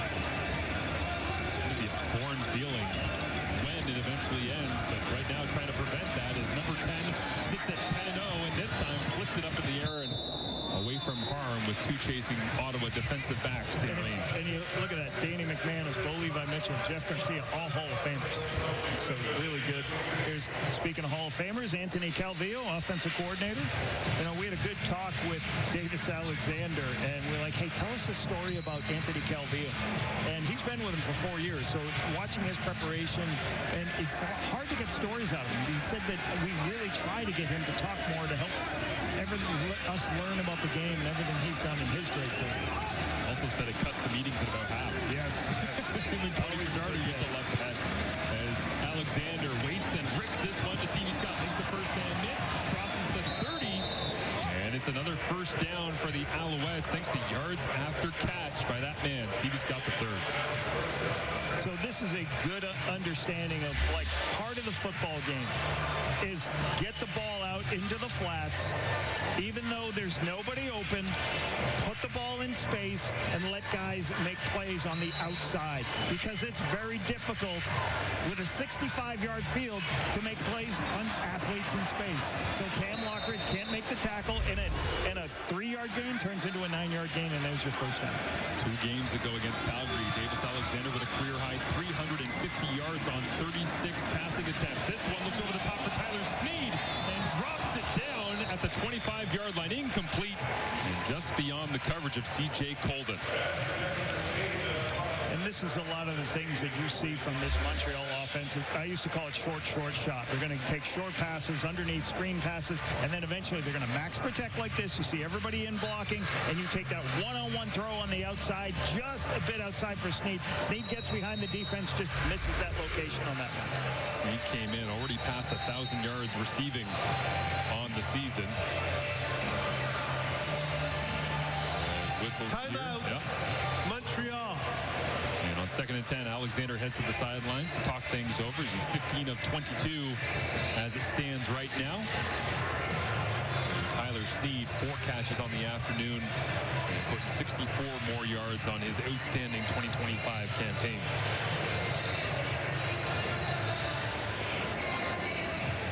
You can see that with the leading targeted receiver and the leading receiver right now on this Owls team is the running back, Stevie Scott. So checking it down sometimes, that's a good thing to do. Let him make people. He's averaging 10.4 yards per carry. 5 catches, 52 yards receiving for Stevie Scott. He only had 9 catches coming into the ballgame, so getting close to doubling that up by the end of the afternoon here in Ottawa. 2nd and 10. Alexander over the middle, complete. Cole Speaker running through contact, and they'll get the first down once again. Nice conversion from the Alouettes in the execution. Pressure from the inside. Both linebackers blitz right here, but it's still a zone picture, so there's an open spot in the zone. Recognize it quickly, throw it to Cole Speakers in that soft part of the zone for the easy first down. Speaker doesn't get a lot of love in the offense, but catches 73% of the passes thrown his direction. Efficient receiver, plenty of those underneath routes, and a big second down conversion on that one, his 15th of the season. This time, play big, knocked down, and Darius Pickett got airborne, and a big right hand up and knocked it away. Little run blitz on first down, trying to prevent Davis Alexander from going to the wide side of the field. There's been a lot of wide side naked plays. What I mean by that, where he's coming off, he'll see him coming off the edge. He's trying to prevent that action. So Davis tries to throw through it. Good job by Pickett getting his hands up, knocking the ball down. The athletic, amazing football player at that strong side linebacker. Alexander, 4-man rushes on, and the pocket collapses right into the face of the quarterback as Bryce Carter makes the play and brings down Alexander here, so the RedBlacks get the football back. Just a 4-man rush coming off the edge. Can roll it, guys. Good push. And then movement on the inside. Once Carter's playing inside over the guards, which is a mismatch athletically. You want to put your defensive end sometimes on those guards. He moves inside as Davis goes to scramble, makes the nice stop. Good scheme by Willie Fields, defensive coordinator for the RedBlacks. 4th sack of the season for Carter. It's a loss of 7, so trying to flip field position here is the RedBlacks. They'll get it back at around the 47-yard line. And Davis Alexander, more on him and his journey to this 10-0 beginning in his CFL starting journey when we return. A special start, of course, to the campaign and the season and the journey of Davis Alexander. An integral part of that journey is standing alongside our Kenzie Lalonde. Yes, Marshall, I'm so thrilled to be joined by Davis Alexander's mom, Natalie. And walk me through your emotions right now. We saw Davis kind of get shaken up earlier in the first quarter. So for you, I'm sure there's some highs and lows to being a mom of a quarterback. What's kind of going through? Yeah, I mean, first of all, I'm so thankful to be here in Ottawa, and it was so great to be in Montreal last week and see him go 10-0. And yeah, it's always nerve-wracking for a mom to sit here and have to watch those hits. But he's exciting to watch. He's going to bring excitement to Montreal. He loves the fans. He loves his teammates, and he loves his coaches and everybody back home. And we just can't wait to see what he's going to do next. And hopefully he'll go 11-0. Yeah, 11-0 is on the line for Davis. You've kind of seen him shine here through his CFL career. 4 years now, from a third string to now the starting role. What does it mean to you to see him rise to the occasion and be successful at it? Well, I mean, it means a lot. I mean, obviously, high school was phenomenal for him. College was tough. And being able able to be drafted by Montreal has just been amazing. It's a city that I wanted him to come to, so thank you, Danny, for that and believing in him. And so it means a lot. And to his family, his brother, Denise, and everybody back home. Natalie, we thank you for the time and enjoy the rest of the game. All right. Thank you, Kenzie. Guys? Thank you, Kenzie. Thank you, Natalie. Yeah, great story, and you can tell just the enthusiasm, obviously, for everything Davis has been able to do, watching on closely. I got to say, too, being in Montreal, hearing him get introduced a couple weeks ago, the Alouettes fans absolutely adore Alexander's. This one tipped to the line and intercepted. Tyrese Beverett has it in his hands. The third interception of the day by the Alouettes defense.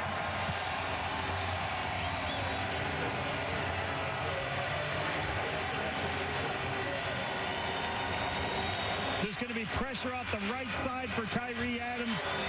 I believe this is a tip coming from the outside, it looks like. Okay, I think somewhere on this side is going to come in, and we'll see pressure as Tyree's looking to his left, trying to throw from the outside. That's what it was. Wesley Sutton from the boundary halfback. He comes, gets a piece of it, creates the takeaway. And this is what we expected out of this Montreal defense. Takeaways, takeaways, takeaways, keep going. Noel Thorpe's in the end zone celebrating with his guys for getting his takeaway. Keep helping his offense get short fields. 38-yard return for Tyrese Beverett on his fourth pick of 2025. Well-rounded, one of the best defenders in the CFL. Major assist from Wesley Sutton that time. Now Alexander tries to go to work. Puffs the little curl route. Tries to throw a corner to Austin Mack, and it falls incomplete to the turf. This RedBlacks defense, Lapo, just living the whole second half with their backs right against their own goal line. Yeah, and you're just in a position. You go back to the the offensive drive for the RedBlacks. The first down, they drop the football, and then they're in second and long. They got to throw the football, and then the tip ball, it gets picked. So they just got to do more offensively to help this defense in some way, shape, or form. Davis Alexander saying this week, we have answers for everything in this offense as long as I correctly identify and process things. We'll see what answer he has here on 2nd and 10 from the Ottawa 22. Looking for a major, settling for field goals in this second half. A deep drop over the middle of the field, into the end zone, touchdown! Austin Mack makes the grab, and Davis Alexander with a dart.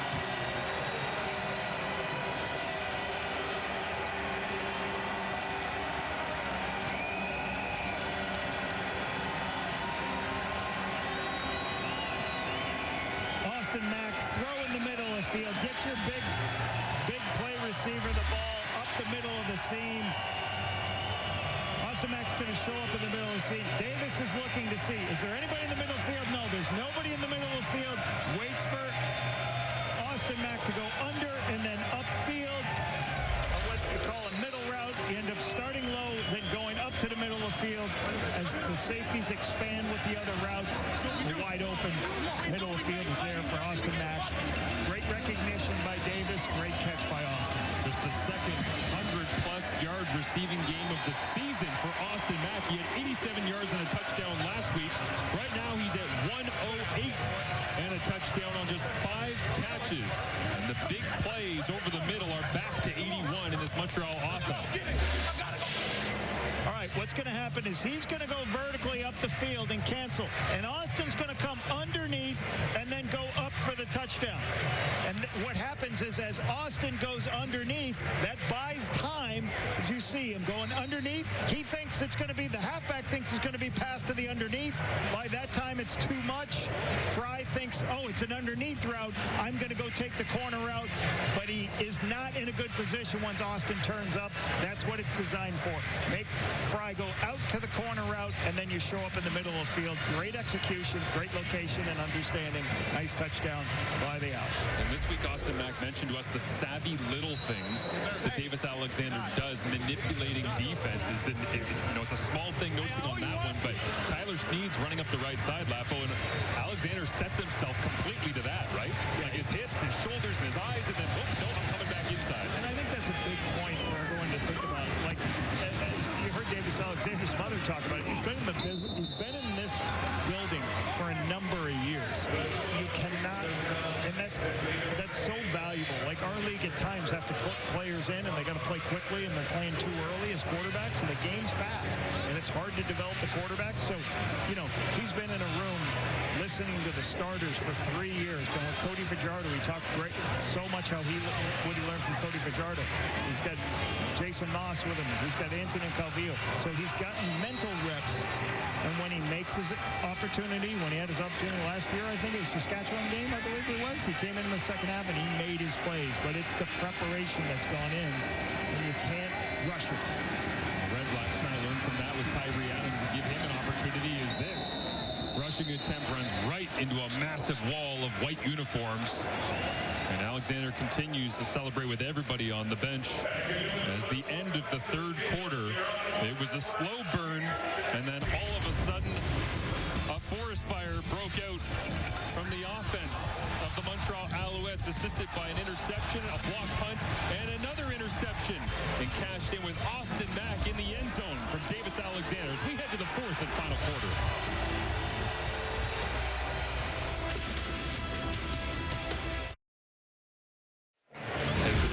Here in Ottawa as the RedBlacks trail by 19 points. Average starting field position in the first half, Montreal was their own 29. In the second, their opponents 44. It has been a half really dominated by turnovers and changes in field position, getting those short fields.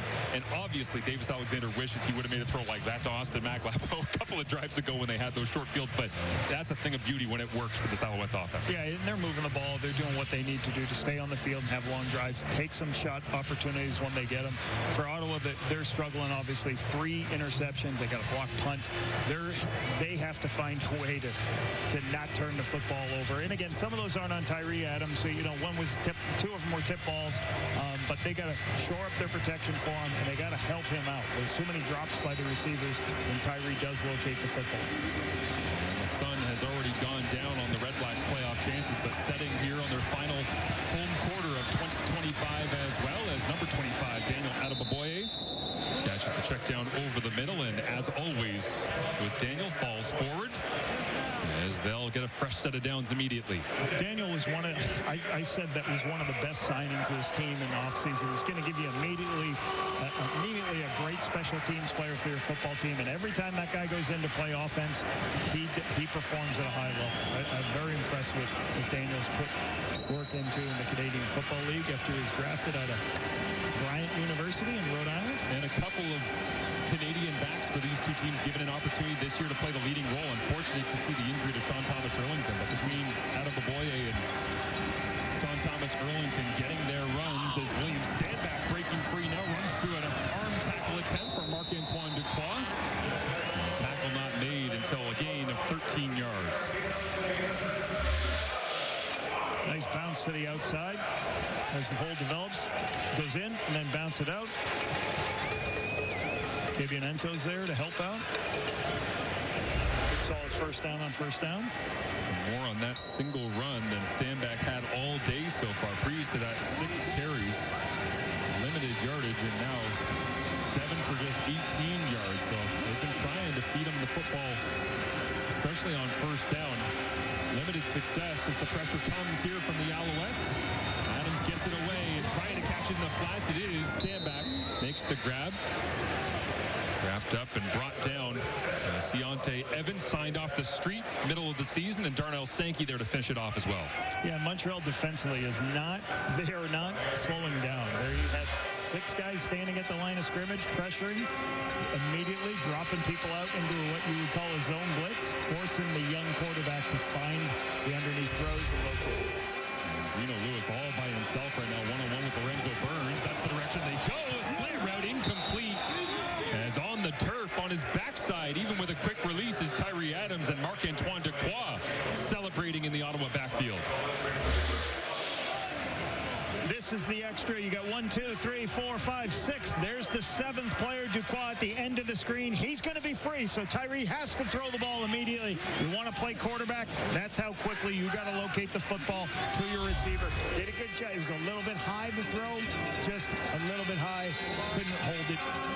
Ducroix with the pressure off the edge, and that's why you bring your free safety. He's one of the fastest guys you got on your field. Create a short edge, let him come, rush the passer. 46-yard field goal attempt here from Lewis Ward. Leone puts it down. And the kick is up and good. Ward on the money once again. Marc-Antoine Dequoy, sometimes the statistical performance not matching previous seasons of brilliance, but his influence on the game never in question with the big stick on Adams.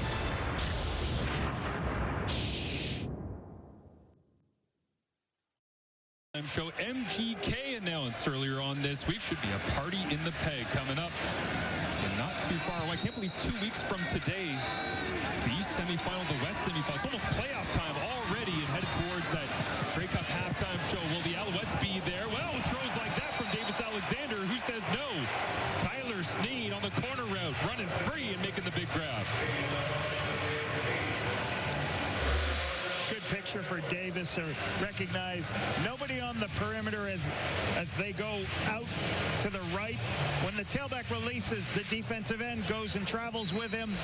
Now I can work to width and go outside, see the corner route, and locate the corner route. So good understanding that there's no contain. I'm just going to run to the right and throw a corner route. The Owls golden boy in that bronze sunset here in Ottawa makes the throw. He goes over 300 yards on the day. Sits at 304 as he looks to throw again to the outside. Fade ball up for grabs and just beyond Tyson Philpott.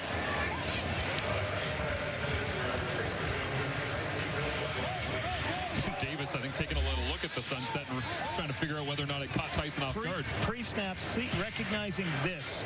Pressure at the outside. I can take that shot, especially if you watch Cam Lockridge is looking into the backfield. So he's like, I know, I trust my receiver's going to run by it. Sure, that's the matchup you want. Throw that every time you get it. Sure, he's not happy, didn't locate. Stevie Scott here is Sneed. He's pass protection. No, screen it to him. Sneaks Sneed out of the backfield. Big hit. And a Darius Pickett read it the whole way. Flags fly from two separate officials at the end of the play.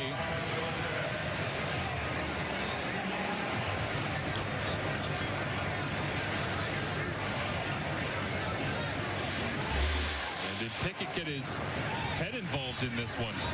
Trying to blow up Sneed's screen. Oof, did he ever?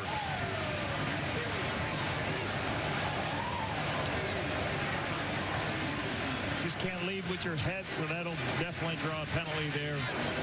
Okay, it'll be first down Montreal after this head shot by Pickett.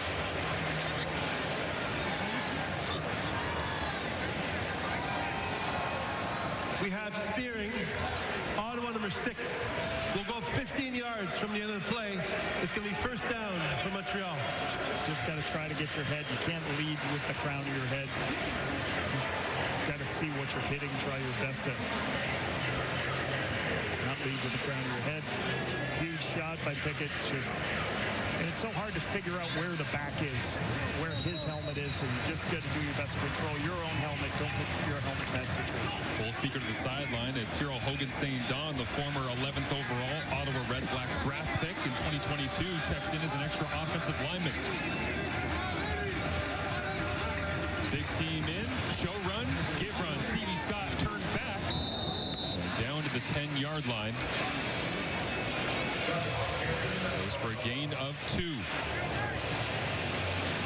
Mike Wakefield did a nice job turning this back. This whole defensive line really doing a good job minimizing these big gains here. Nice stop for just a 2-yard gain. Getting penetration on the run. See Wakefield right there. Started in Ottawa and went out to Montreal for a couple years and then came back to him. Alexander sets the receivers in motion. 2nd and 8. Looks left, now fades to the right. Looking for a receiver, rips it, touchdown! Charleston Rambo on the receiving end, and Davis has another.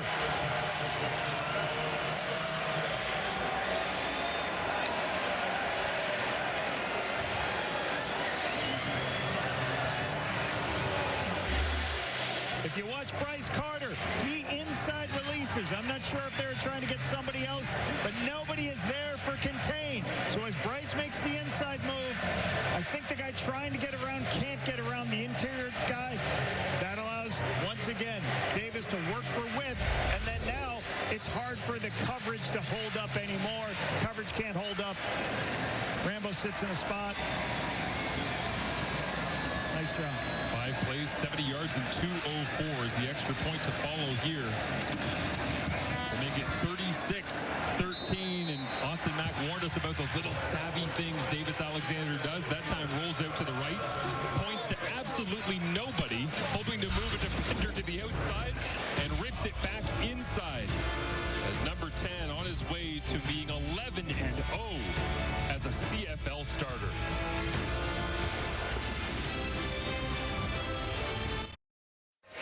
Davis Alexander this week about the music he enjoys pregame. He's, I got a little different modes, different moods. I listen to a little bit of everything. Well, it turns out he found some tricky playlists to try and mess around today with the RedBlacks defense as holds out to his right, points to nothing, and finds a way. You're always trying to find quarterbacks who can use their legs. And again, this is a guy who throws the football. But, like, you're always looking for throwers who've got the ability to run. Rolls down to Devontae Dedman. Carries across the 40. Tyrell Richards adds on to his tally for the 2025 season as the Alouettes trying to track down the Hamilton Tiger Cats, who remain on the bye here this week. And next week, it's these RedBlacks up against Hamilton. Hamilton will be playing their starters, obviously, because they potentially, they have a bye this week. They might have a bye coming up in the semifinal round of the East and West playoffs, so they don't want to go play a game with no starters in, play a football game. Hamilton's going to be active, and Montreal's going to be chasing down that top seed in hopes that they can have a week off and also bring the biggest party of the year to Percival Molson. Tyree Adams gets hit by Sean Oakman, and a throw incomplete, flagged down as well, and they're going to get Oakman, I think, for going high.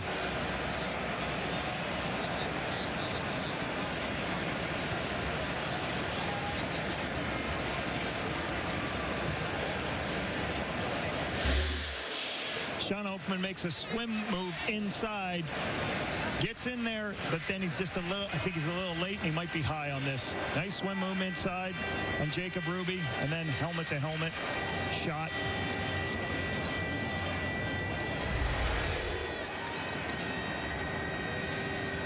Forces a 15-yarder. And Major confirming with the CFL Replay Center. He has the announcement. Tyree Adams stands in and already ready to work. Major foul, roughing the passer. Montreal number 2. We went up 15 yards. It's on at first down for Ottawa.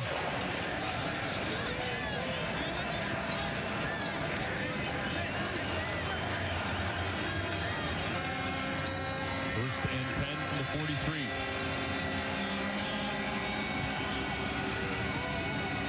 Adams hands off. Braylon Addison.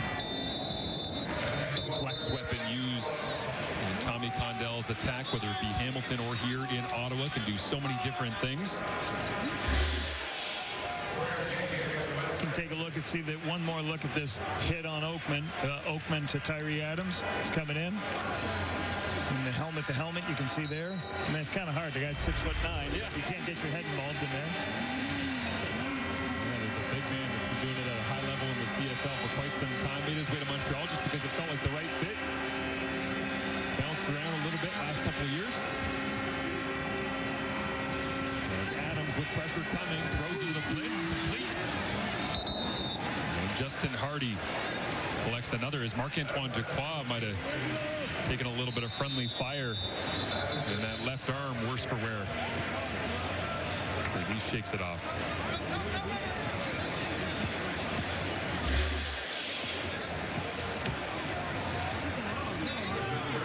Teammate running into him. Right, Sankey trying to strip the ball out. Good throw by Tyree. Get the ball out of his hand quickly, on time.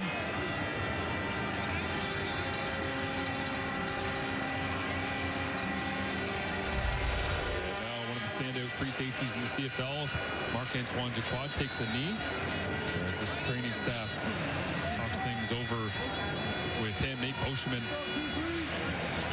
likely to come in and play on the back end. Interesting, they list Boschman as that third-string weak side linebacker. Arthur Hillman is the listed backup free safety, but Boschman, the rookie, the Calgary Dinos, taken in the second round this year. Talking to Noel Thorpe earlier in the year, he just talked about Boschman. It's just a very special player, can do a lot of different things in that secondary. It wasn't fair. Noel got to work with him at the Combine, and I saw him falling in love in real time as he's on the field with them at the CFL's new Combine setup, where you get to take real reps and really work with the players. It just made too much sense as Tyree flips this one back on short yardage and stand back. The hands not his friend today, as Adams tried to get creative on third down. Flags are up. And did the Alouettes bail out Ottawa being offsides lining up? Offside, Montreal defensive line. It's a 5-yard penalty. Makes it a first down for Ottawa. Montreal 96 is offside. First down Ottawa. Alouettes. Just about there, I guess. Alouettes right there. Boschman trying to get in there to make the tackle. You can see, the dire straight, 3rd and 1, trying to take a shot to create an explosive play and a touchdown here. Montreal, 86 yards in penalties, is now out the back door. They try to slip. Will Templeton, good to see him back on the field after being dinged earlier on in this ball game. A little misdirection here. Try to get everybody flowing in one spot and then get the ball back on the other side. So start running one direction, flip it the other way. Get flow going one direction, crack on the linebacker. Wait for Ciantaev to come. Nice game. Nice misdirection play. Getting the ball in space to Templeton. Swiss Army knife, Braylon Addison checks back into the ball game. As Adams sees a blitz look. They'll come after him one-on-one to the outside. He gets rid of it for Gino. Threw it to the sky. Incomplete. As Lorenzo Burns supplying the coverage, and Marc-Antoine Dequoy back on the field now for Nate Boschman. Shot play on the outside. Smart by the RedBlacks. They brought everybody in to protect so Tyree could get the ball up and outside, and this is what's going to happen, for some of the younger quarterbacks here. They got to make these throws when you have a good pocket and you're protected. 3rd and short. Adams stays in, rolls his way forward, refuses to go down. Great battle from the young quarterback, who's finally taken down. And some disapproving RedBlacks teammates trying to protect their young quarterback.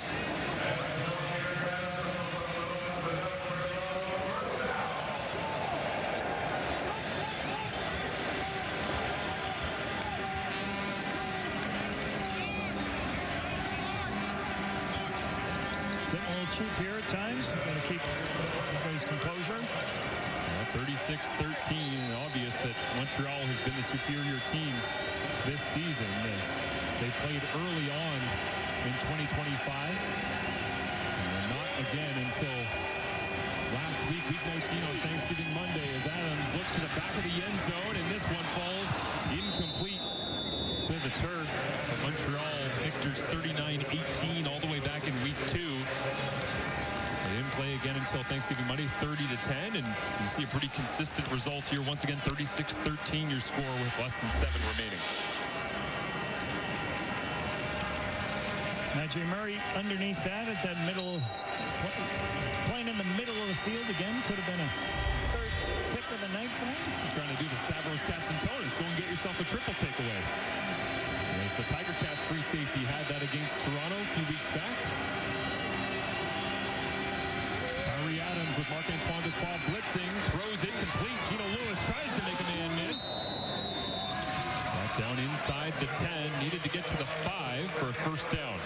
Good recognition, a little bit of zone blitz by the Montreal, dropping people out. Big hole for Gino Lewis underneath. Tyree sees it. You're in a 3rd and 5 situation. Just get a completion, so you're in 3-down territory. 3rd down and 4. Offense stays on. No field goal needed here. As Adams gets some real-time reps. Looks left, comes back right. Throws a strike. Touchdown RedBlacks. And the rookie, Keelan White,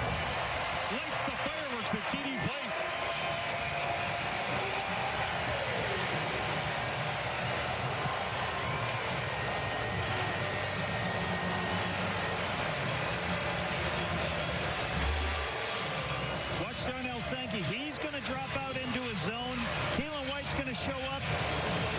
And Tyree Adams going to locate it right before Sankey can get there. Throws it right in that little space. Good job by White being underneath the linebacker. You always talk to those receivers, get underneath the linebacker so you can make the play. We'll go for two. Tyree Adams rolls the pocket, makes the throw, and Khalil Pimpleton maybe would have liked it a little more outside. That one called in question for a second, but 8 points on the drive that took 10 plays, 11 if you include the two-point conversion, 58 yards in a little over 4 minutes. And Tyree Adams showing his ability and toughness, leading a touchdown drive for the RedBlacks here. And a beautiful spiral to Keelan White for the major.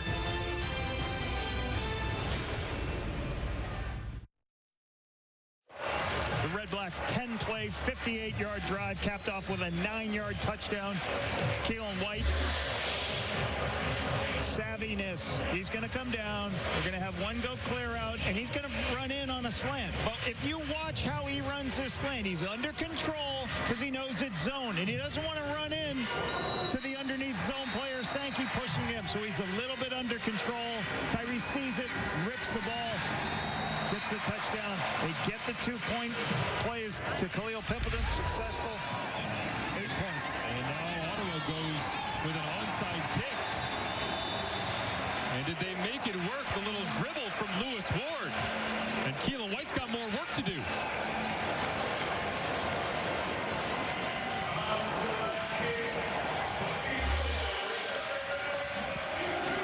Lewis Ward, as he's setting up to kick it deep, you'll see him just kind of dribble it 10 yards across. A little short.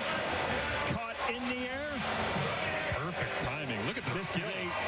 This is clinic onside. Watch the bounce right into your hands at 11 to 12 yards.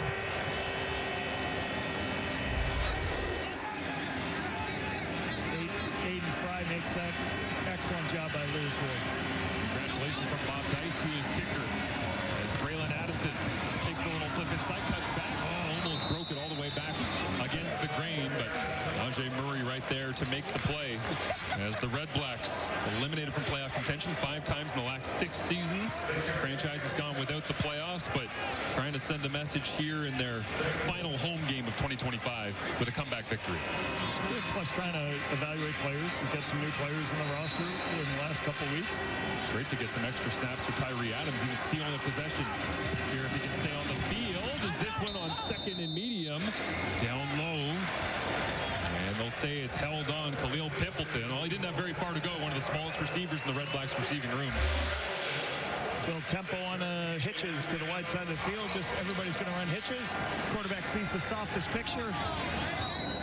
Gets the ball, throws it to the dead spot of the defense. First down. Leading rusher right now for the RedBlacks is William Standback with 18 yards. As this one caught by Gino Lewis as Tyree Adams gets hit. Gino making people miss in open space. Picks up a first down as Adams back onto his feet, smacked by Mustafa Johnson, who asked for a quick substitution and heads to the bench. As you run these screen passes, you got to protect your quarterback a little bit. Now, you are going to send linemen in both directions, which happens here, but you got to slow down the rush. You got to do something so your quarterback doesn't take that hit.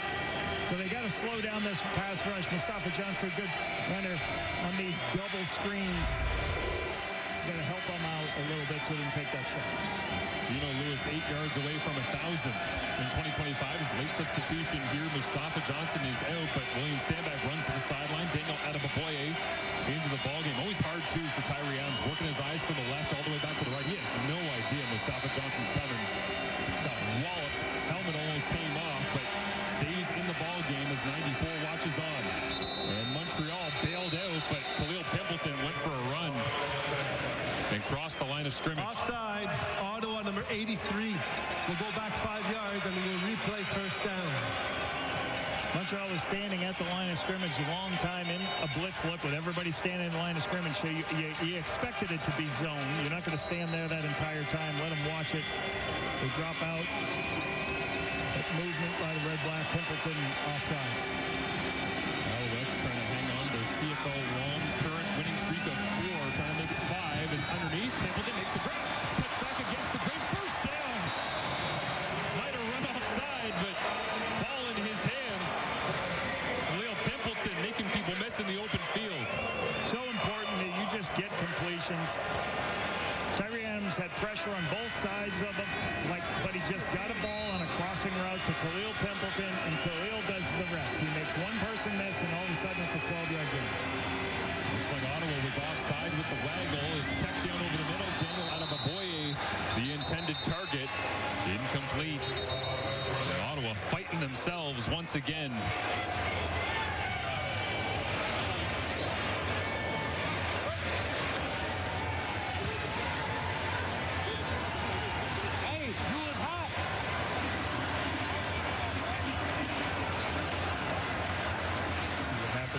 Sometimes these quarterbacks throwing these checkdowns, sometimes they're too offside. Fast. Ottawa number 0. Montreal will decline the penalty. It's going to be second down, and we're at the 3-minute timeout. So Tyree Adams bit late here in Ottawa, but trying to storm in the capital. Ottawa 3-7 on the season. Games decided the last 3 minutes. How is it week 20 already? It wraps up tonight, second half of our doubleheader. The Argos and the Stamps, 7 Eastern, 4 Pacific on TSN.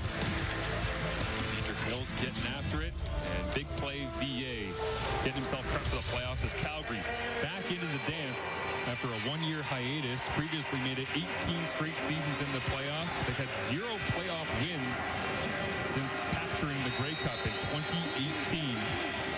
Can't run a play because cheerleaders are taking pictures in the end zone. Okay? That's a new one. That's a new one for me. They clear the field, and Ottawa goes to work. 4-man rush. Tyree Adams on 2nd and 10. And incomplete. Looking for Daniel Alouettes in the flats.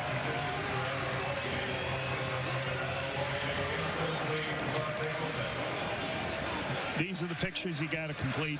He's in a good position. He doesn't like the deep throws. You see both guys carry the underneath, and Alouettes out in the flat. He is your check down throw if you don't like it. Sets his feet.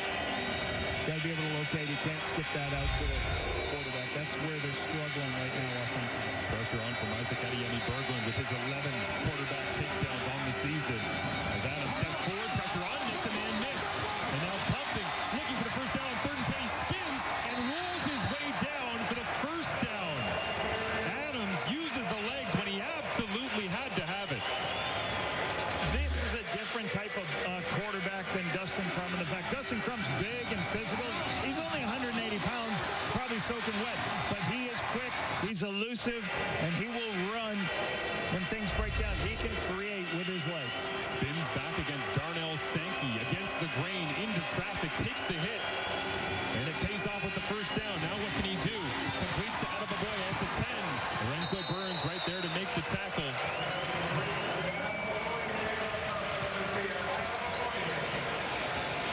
Montreal keeps sending pressure from all different ways, trying to play zone behind it to confuse the quarterback. Sees the throw in the flat, locates it, creates the 1st and goal situation at the 4. 10th play of the drive right here. Adams rolls away from pressure to his right. Going to try to use his legs. Cuts back against the grain, puts his head down, and not able to get there. As the multi-layered challenge of this Alouettes defense stands tall on that snap. Best thing you can do for quarterbacks at the goal line, help. Let them use their legs, so they got a run-pass option. Put the ball at the 1-yard line. And they go short yardage. And the diminutive Adams pushing his way forward towards the goal line. And the officials talk it over, and they'll spot it. No touchdown.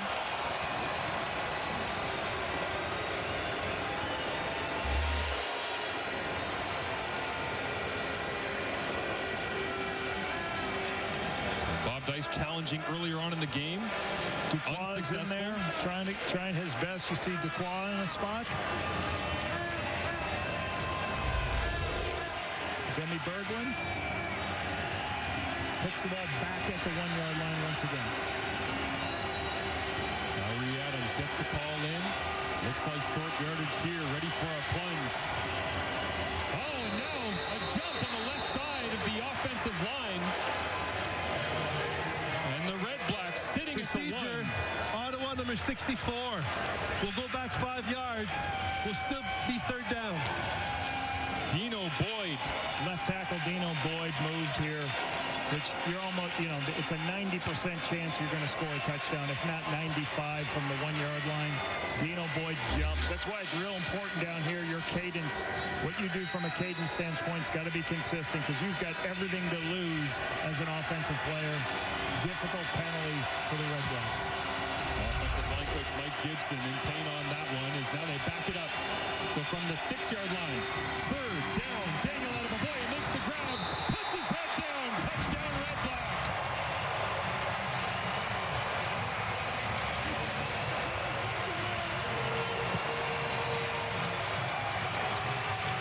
With the extra point, it could be a one-score ball game somehow here in Ottawa.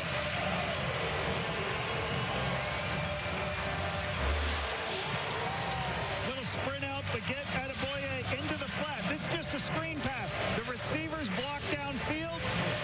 You just throw it to Alouettes. Everybody's going to block, create a space for him to run it in. Good location by the quarterback. Good call. Good blocking downfield by the receivers. Nice touchdown play. Second receiving touchdown of the season for Daniel Alouettes as Lewis Ward. Extra point is good. 36-28 after a 13-play, 65-yard drive in a little under 4 minutes. Get the ball out on the perimeter. A little bit of a run play inside to hold everybody. There's so much pressure from the inside from this Montreal defense all game. Get the ball out the perimeter. Let the guys block. Nice touchdown. Adams doesn't have to read a lot. He just gets the ball in the playmaker's hands. Credit where credit is due. It seems like every time that we're talking about Tyree Adams, well, he's skinny, he's diminutive, he doesn't have the biggest arm, he's this, he's that. He's a gamer. He fights. It seems like every time he gets an opportunity, he fights. And I know this is only his second career start, but a couple of substitution performances and filling in late in games, and he always seems to find a way to keep things relevant for the RedBlacks offense, even when it doesn't feel like they've had a ton of momentum. He's a very competitive kid, and I remember in my time with him, I thought he did an excellent job with his teammates. He's just going to learn the game about being a professional. We already got one onside. Let's see if they can get a second one. This one hops up in the air and cleanly recovered, dancing on the sideline, and Austin Mack stepped out. Otherwise, he'd have a return touchdown. That rolled along the ground forever, and unfortunately for Lewis Ward, it just never got that spike and hop up in the air to give Ottawa a chance to recover. Well, I got to give some hats off to the Montreal Alouettes organization, because when this was recovered by Montreal, this crowd went crazy. There is a lot of Montreal fans here, Marshall. You can see they recovered it there. Okay, put your athlete back. Make sure he can catch it. You're going to block for everybody else. There you can see the touch. He stepped out of bounds. What a quicks on Ben Major to get out of the way as well. Coming right at you. He's just a yard away from scoring a touchdown. Davis Alexander, feels like forever since he's had the football because of the successful onside recovery, and Tyler Sneed sliding his way down. As Gino Lewis just overran Austin Mack on that onside recovery attempt. So if you're asking why, when Davis Alexander said we have an answer for everything in our system, why he likes his system. So this is a run play, and Ottawa's here to stop the run. But what they built what's called a kill. It's going to kill any run blitzes, get the ball in the perimeter, but the best thing, staying inbound so the clock kept running. So good awareness by Sneed, understanding the situation of football of going down.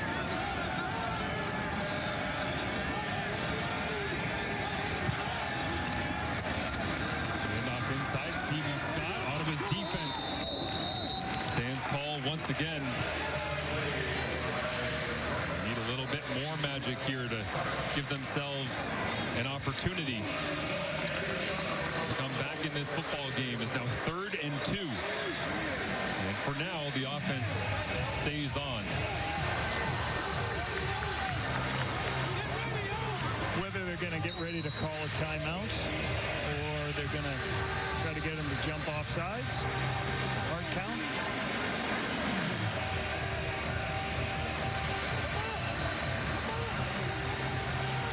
Just going to wait, let the clock run.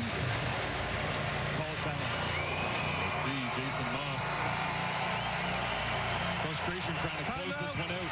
Montreal.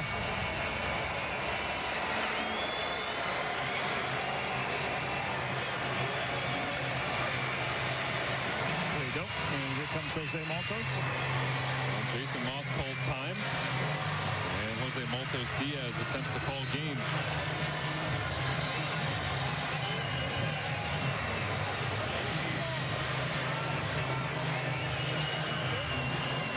3 for 3 so far in the ball game. Also 3 of 3 on extra points. Here's Maltos Diaz with Joseph Zima set to hold. And LP Barassa, the snapper.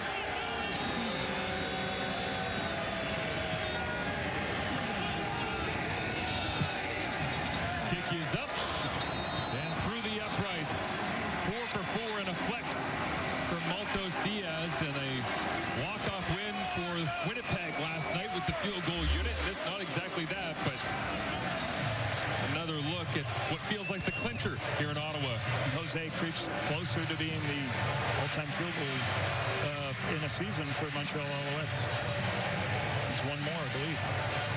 He tied it right now. Yeah, tied him on that Damon Duvall, 2009, as he came in 51 of 58, and the all-time club record for making the season 55. What year? 2009? 2009. Wish you missed one more. Sorry, Lava. There you see Yesway Jose making his way into the record books for the franchise in a special year as Byron Archambault. I talked to Jose earlier in the game, and Jose was here in Ottawa as a global on the practice squad with me, and he said, Coach, I love it here. I'm having so much fun. He goes, so what are you doing for work? Is this your only thing? He's like, no, I'm a real estate. I do real estate in Mexico, and that's what I do for earn a living, and this is what I do for fun and my passion. It's a great year. Flying the Mexican flag on the back of that Alouettes blue helmet. As Khalil Pimpleton tries to get a block from Devontae Dedman. Running free, now contained and brought down just shy of the 40-yard line with 43 seconds remaining in the ball game.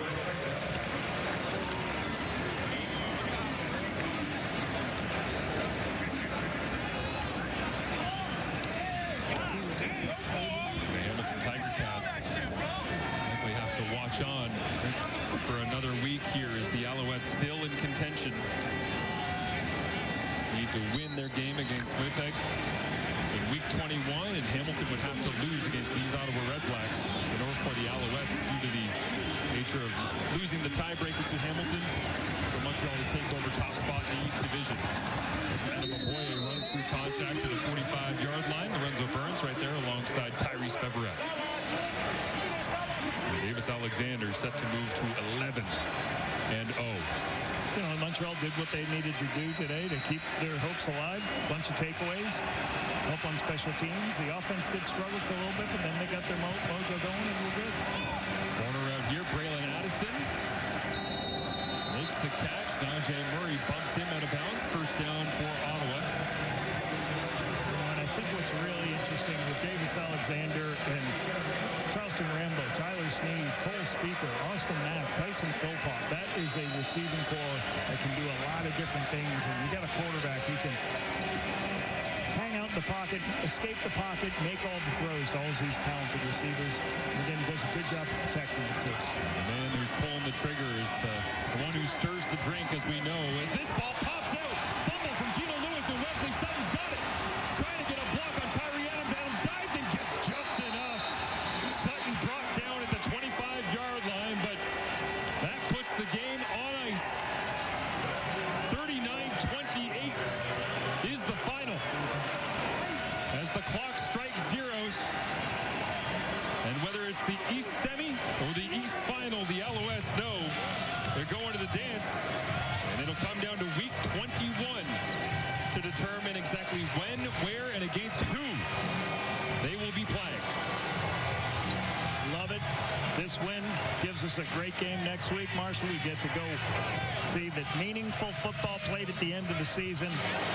Looking forward to kind of crazy the end of the year. You're not sure where the teams in the West, who's going where and all that stuff. It's great that this late in the season we're still playing meaningful football to figure out where the spots are. Let's talk to the parity in the Canadian Football League this season.